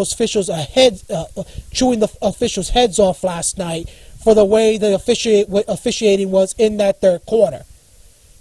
For me, Mike Budenholzer, even though, again, he looks like a crybaby doing it, but he has his complaining about the officiating has played a critical role in this series because he is getting his team exactly what they need. The officials officiating the series the way his team needs in order for them to win.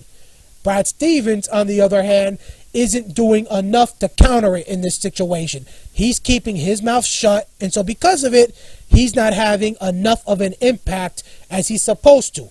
Now, the situation with the lineups.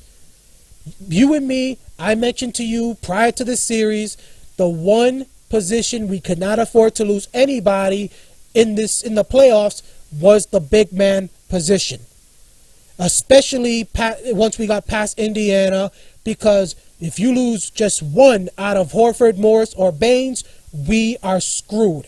Especially against Milwaukee or Toronto or Philadelphia, because we do not have anybody else after those 3 guys that can really step in and have an impact to go toe-to-toe banging with Embiid, Antetokounmpo, or Ibaka. And what do we have now?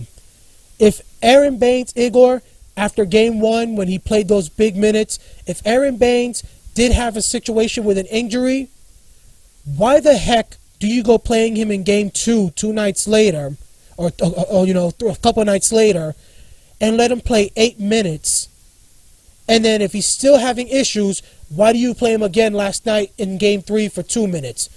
If it was me, Igor, knowing that the worst you could have had happen was that you lose 2 in a row and you go down 2-1, I would have actually sat Baines for the last week, basically. Don't let him practice. Don't let him play whatsoever. And make sure he's got a full week off to recover and get that ankle correct, get it back to normal so that he can return back in game 4 on Monday and be ready to bang, because we cannot win this series without him. Instead, you've had him play the last 2 games where he can't even make it past the first quarter in either of those 2 games in this situation, and now you got to wonder in this situation if he is healthy enough to help whatsoever. And trust me, if he isn't healthy, we ain't going to win this series. This series is already over, in my opinion. And then the situation with Tatum. How long are you going to continue to accept this kid not being at the top of his game at the very beginning of the game itself, knowing that Kyrie Irving, as we mentioned, Kyrie Irving is not a big, bulky player like LeBron James or Giannis Antetokounmpo or anybody like that. He's a smaller player, skinny and all that. And so if he's going to be double-teamed, you're going to have somebody else that's going to be wide open, that's going to have to make those shots, as I mentioned earlier, in order to basically give the Bucks a reason to say, okay, you're making the shots, we can't leave you wide open. We're going to have to live with Kyrie going one-on-one.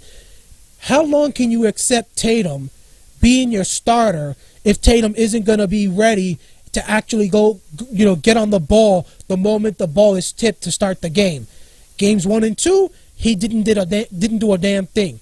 Game 3, it took him all the way to the third quarter to finally wake up and start doing something.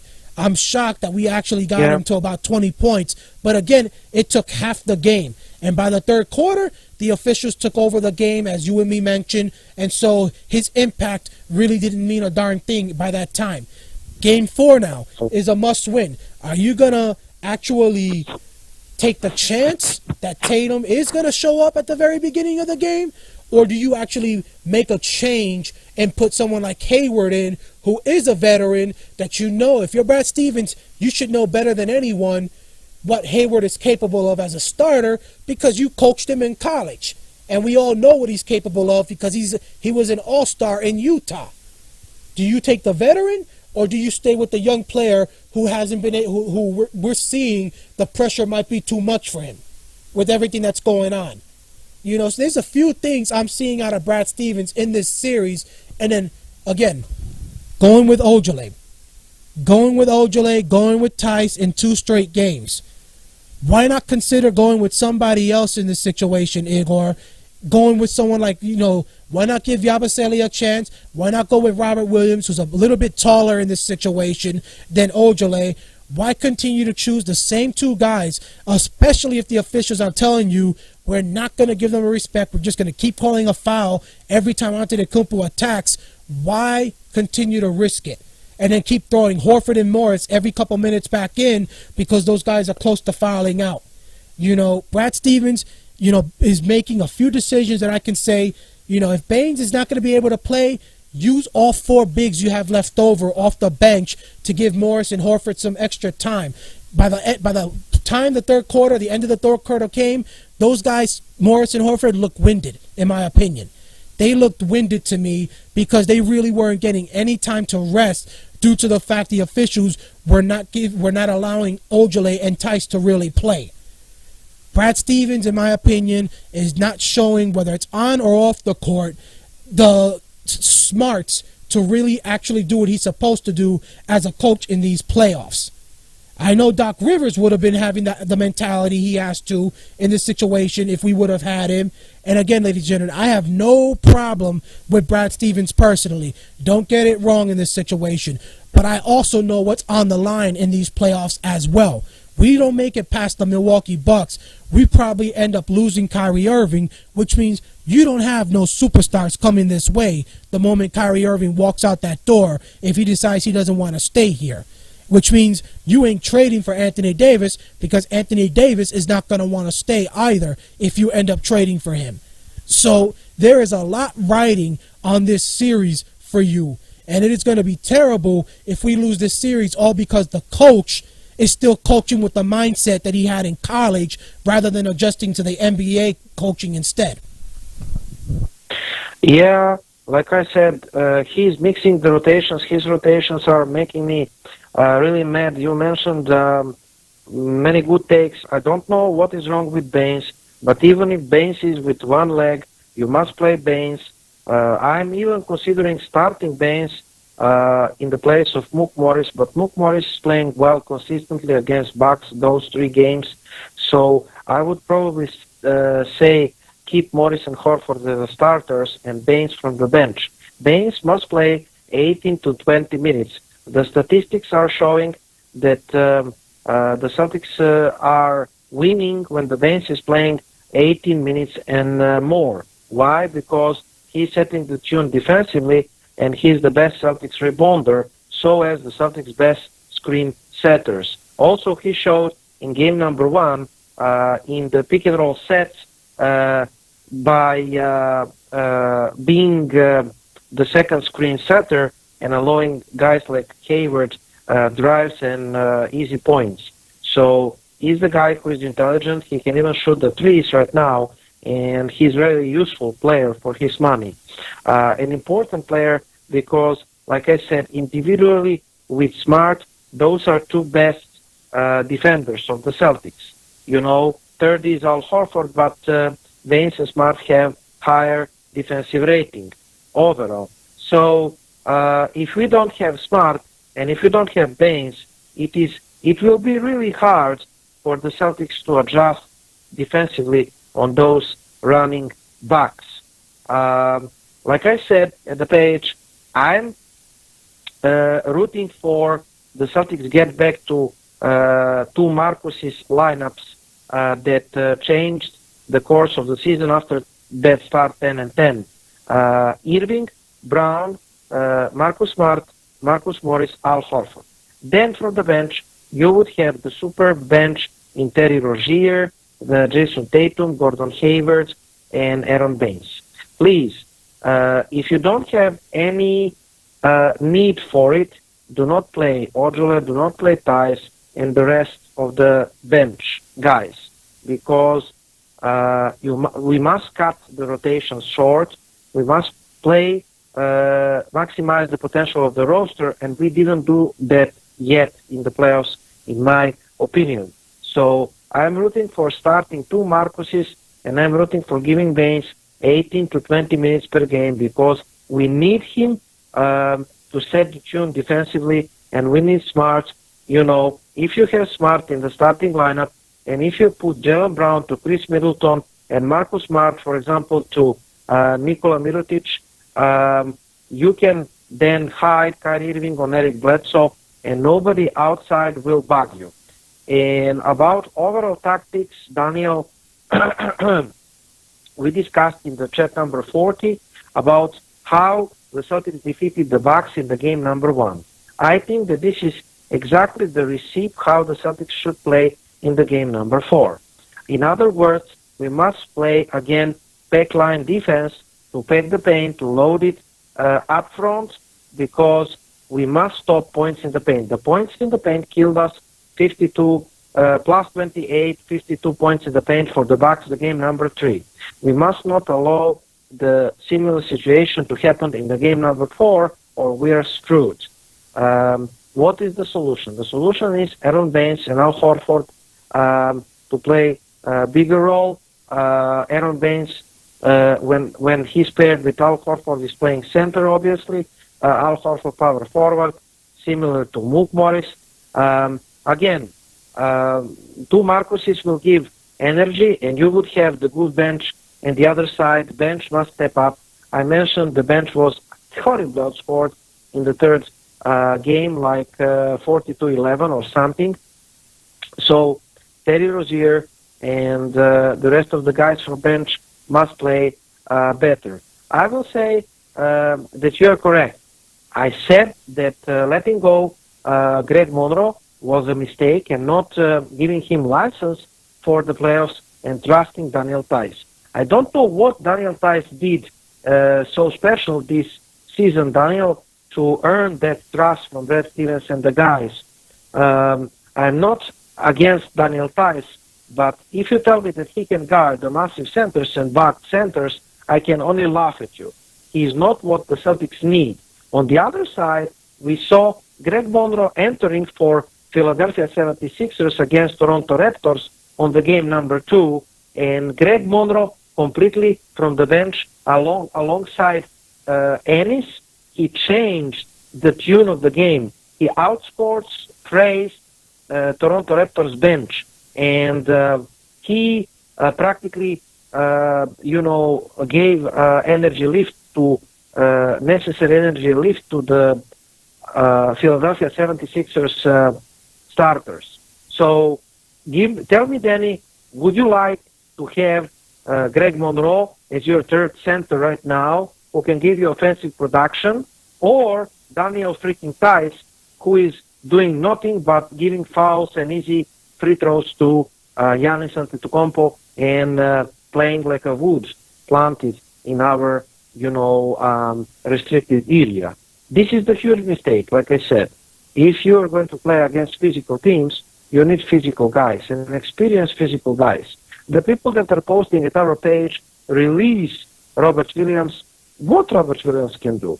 He can get like 5 fouls in 3 minutes because the refs will not respect him at all, and that's it. On the other side, Greg Monroe is a veteran, and we really need the guy in the center position.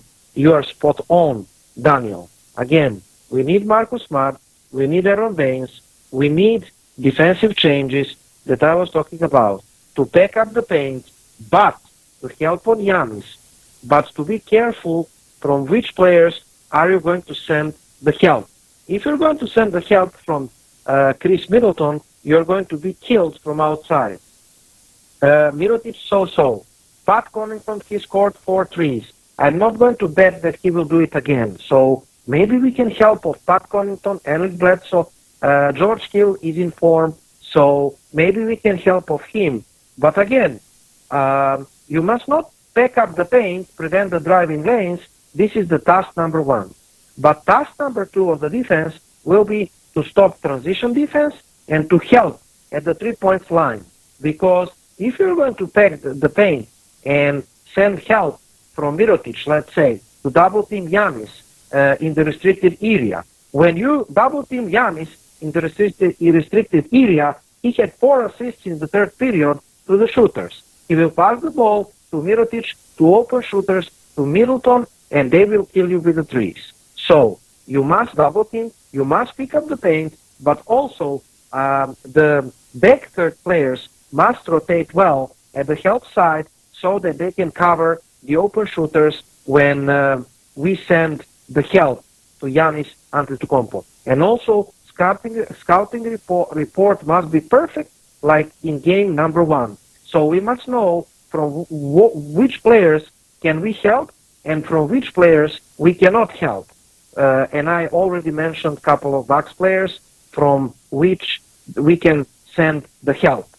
And preventing the points in the paint is the key, in my opinion. Bucks can shoot again 15 threes, but they cannot shoot 20, in my opinion. They can only be worse in the game number 4.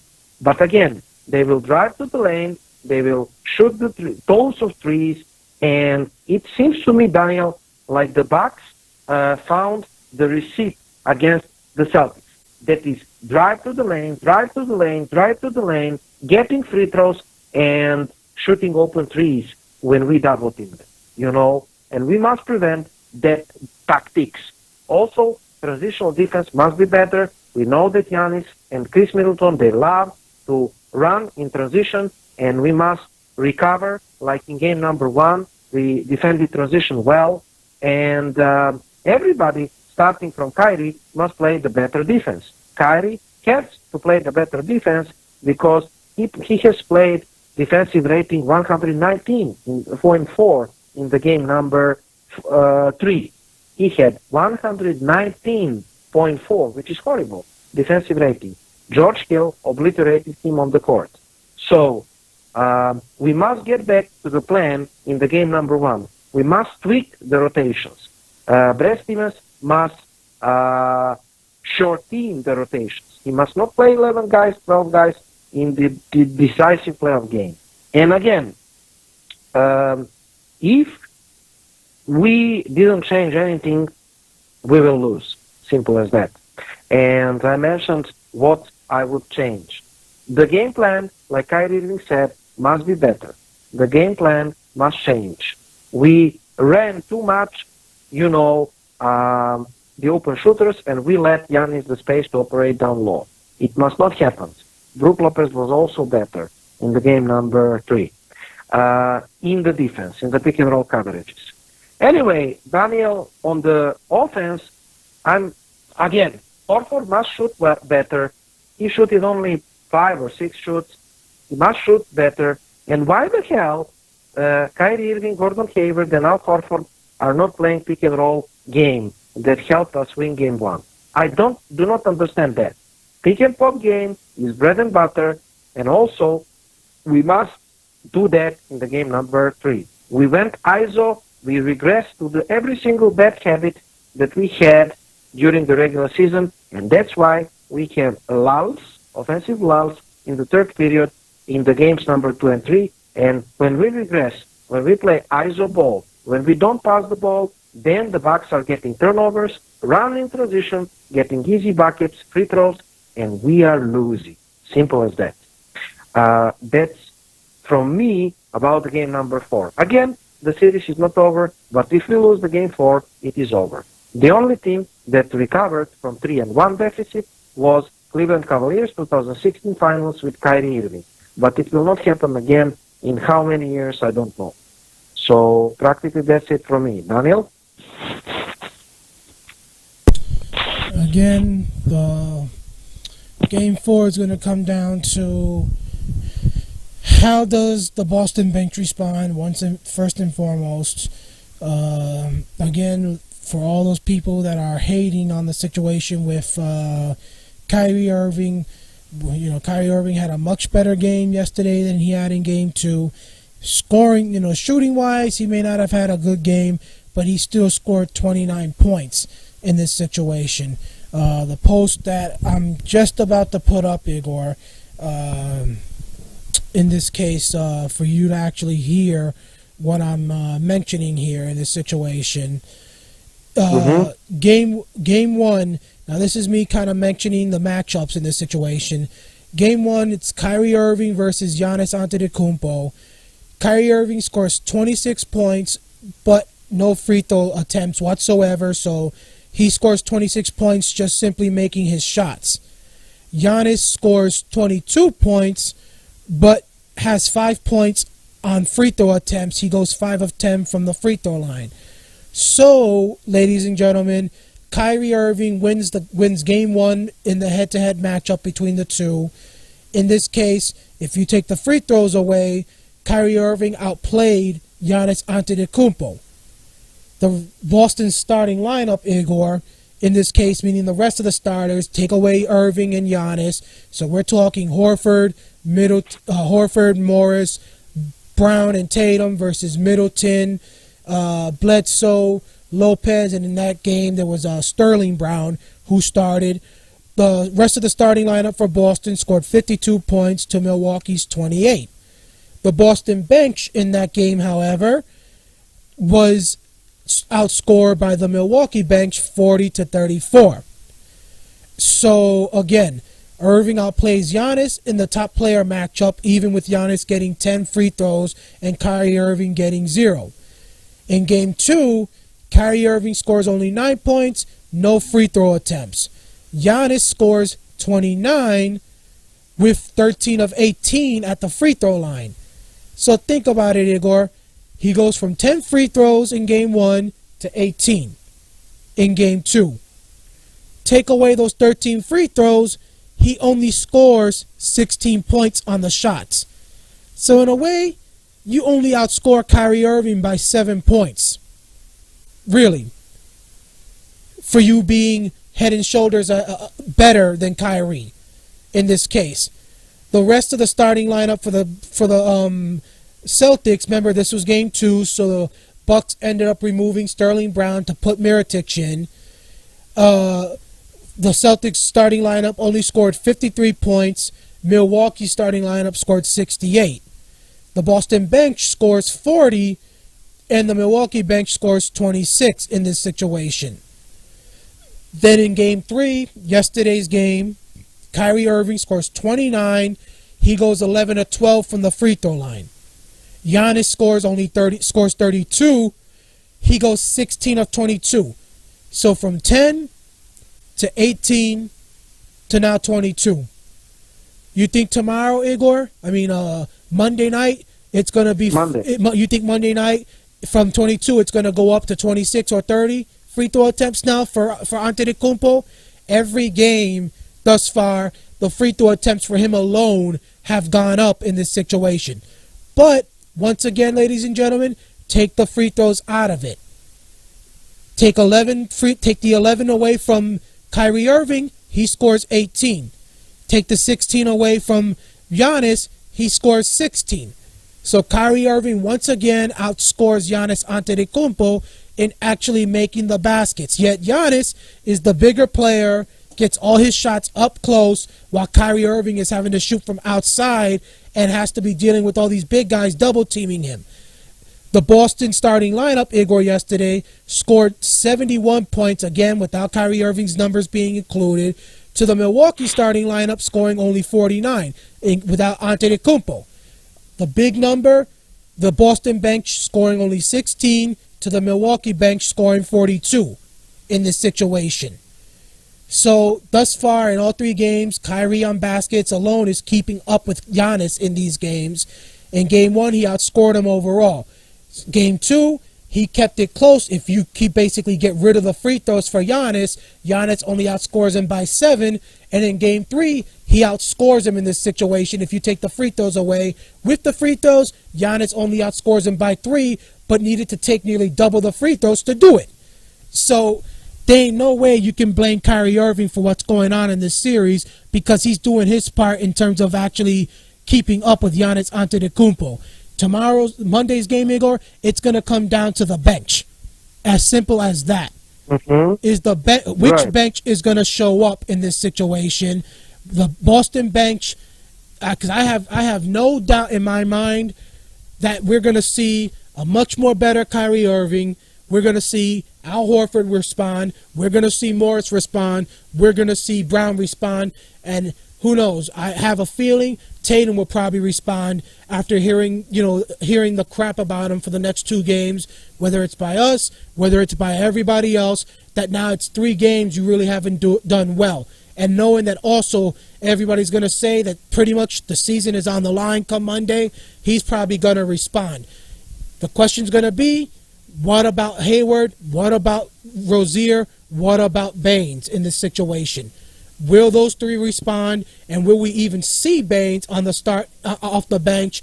And what about Marcus Smart as well? Now that we're seeing that Marcus Smart will practice with the team on Sunday, is there a possibility we will see him in Game 4, knowing the importance now that Game 4 is going to take place? If Marcus Smart returns in Game 4, even if he doesn't play the full minutes, Igor, him coming back, I think, is going to spark something with this team, and it's going to spark that, it's going to light a fire under them and under the fan base in that arena, probably more than what we would have saw yesterday when they were doing the dedication for Havlicek and all of that.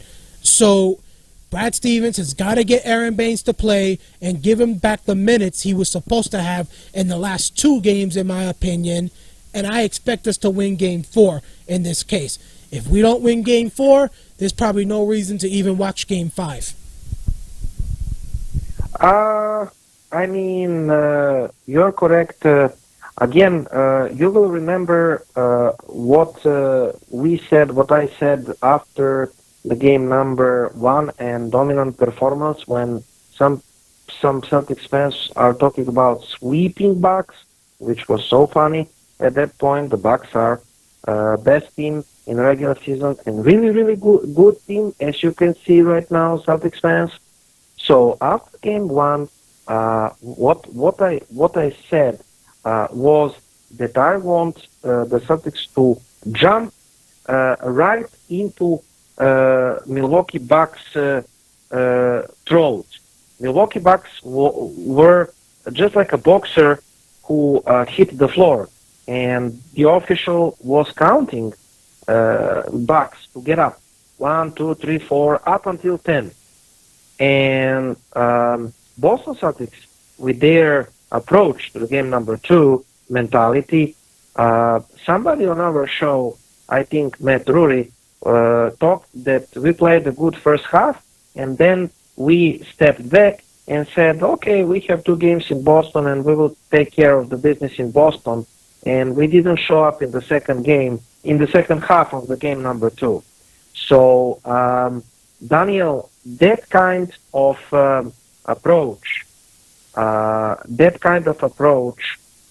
really is returning and will bite us, especially because the Celtics are mentally really weak team, and I mentioned our regular season flaws, in which we had not been able to answer positively on the adversities, because we lose 1 game and then it gets into our heads, the people fighting in the locker room and the press conference, the players. Then after that, we are still thinking about the past games, and we lose the next game 2. And then everybody's fighting and we lose 4 in a row. That's how we did it in the regular season. And I said that I'm afraid of the Boston Celtics team's mentality. It is starting with the Irving, and I agree with that, but it is the matter of everybody else too. This team has fragile mentality. We don't have the mental toughness, and this is why we lost the games number 2 and 3, in my opinion, in bad fashion. Despite injuries and absence of Baines and Smart that we have been talking about, because we are not mentally strong team, sadly. I really don't know how we will respond to at the game number 4. We will know in the first half. If we play just like yesterday, you would know that the Celtics will lose, okay? And if we play like in the game number 1, the first half, we will know that the Celtics will win. Like I said, it's important to set up the tune and you to lead the game, not to let Milwaukee Bucks to lead the game and you to trail. Irving needs to be better in the defense, but everybody else, supporting cast, needs to be better.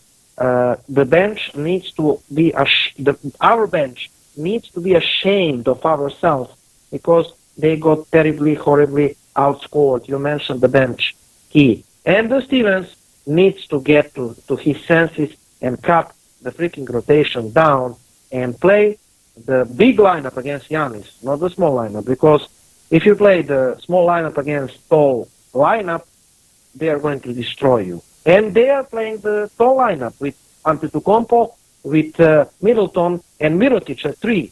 They're playing the tall lineup, you know. And the Celtics are playing, and Lopez, you know, practically all tall guys. And you are playing the small lineup. I do not understand that at all. But it is what it is. Game 4, must win, the season on the line. We will see the mental toughness of the Celtics. That's it from me. Tune in to our page. We will be in Celtics Fans Forum Monday, 7 p.m. Eastern. If I'm correct, coverage of the game number 4. Daniel? Again, ladies and gentlemen, the season's on the line Monday. The Celtics end up winning Monday night. We're pretty much headed towards Game 7, in my opinion. You know, if the Celtics end up, unless the Celtics end up winning Game 5, then we probably ended in Game 6. But I think Game 7 will be exactly where we're headed.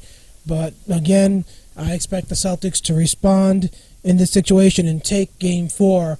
It's pretty much going to come down to, in my opinion, Igor, who do we get as the officials in that game?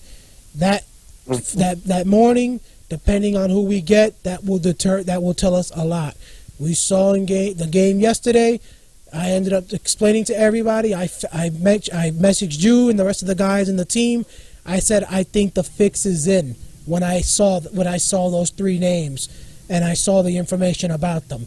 The moment I saw those names, I felt it that this game was going to Milwaukee, and sure enough, exactly what happened. That's exactly what happened.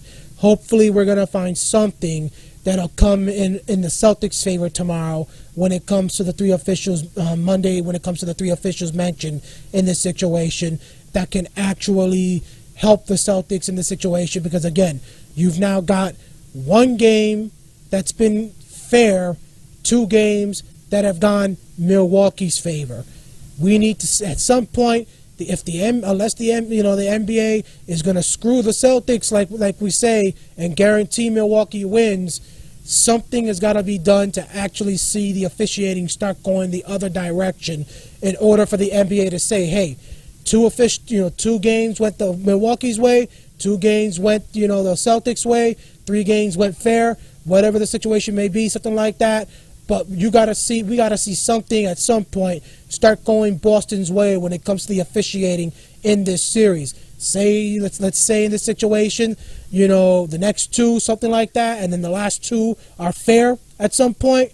But come on, we can't continue to see a series where everything is going lopsided in Milwaukee's favor in this situation. I just mentioned the numbers, ladies and gentlemen. 10 free throws, then 18, then 22, all for Giannis Antetokounmpo on his own. Game 1, 24-8. Game 2 was fair, and then yesterday you can't really take the numbers really for for anything, because of a lot of the Celtics numbers. The Celtics free throws came at the very end when the game was pretty much already over, for the Celtics to get the game back to a respectable number in terms of how much we lost by. So really, I hope we get a decent officiating crew, Igor, on Monday, and if so, we have a chance of winning. But if I find any information pretty much that says, oh, these officials have a history with Milwaukee and they've had a lopsided officiated game in their favor, then the Celtics probably shouldn't even bother to show up. We have to play better, and this is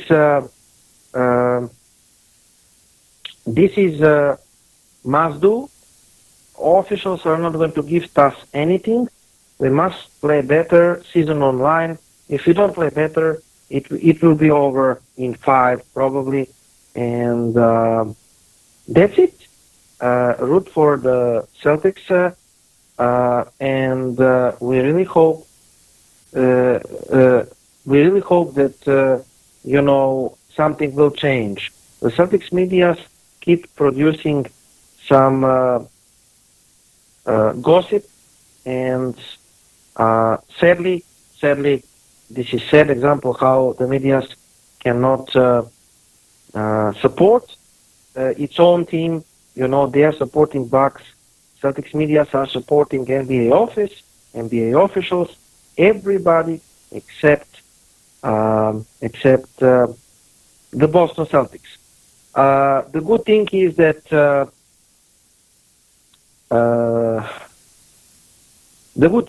Marcus Smart is going to play, and that's it. So, quote from Scott Souza, Bucks player said Kyrie couldn't keep it together. Like I said, we comment about that. Bucks defense goal to make Kyrie Irving see two bodies all the time, not to let Gordon Hayward get to the rim. The Celtics have to create space for both Irving and Hayward, and have to make quicker decisions. And Jaylen Brown and Marcus Morris must keep Bucks pay from the outside. So those are the goals and the keys of the game number 4. Our friend Matt Drury, from the last show, said, "Hey, Giannis Antetokounmpo, just wanted to say that regardless of the outcome of this series, NBA superstars shoot more than 70% from the line, especially when they are gifted half of their attempts by referees. Be better." Our friend, the King, Matt Drury. And that's it. We can go on and on, but practically win the freaking game and extend the series, or lose the game, or go home. There is no excuses, no second chances anymore. If we lose the game number 4, the chances us to win game number 5, in my opinion, would not be higher than 10%, because of our mental state and because of the way that Milwaukee is playing in Boston. I mean, Milwaukee is playing in Wisconsin, pardon. They are playing better in Wisconsin. So that's it from me. And listen to Celtics Talk Radio, Igor and Danny. Have a good night. Daniel?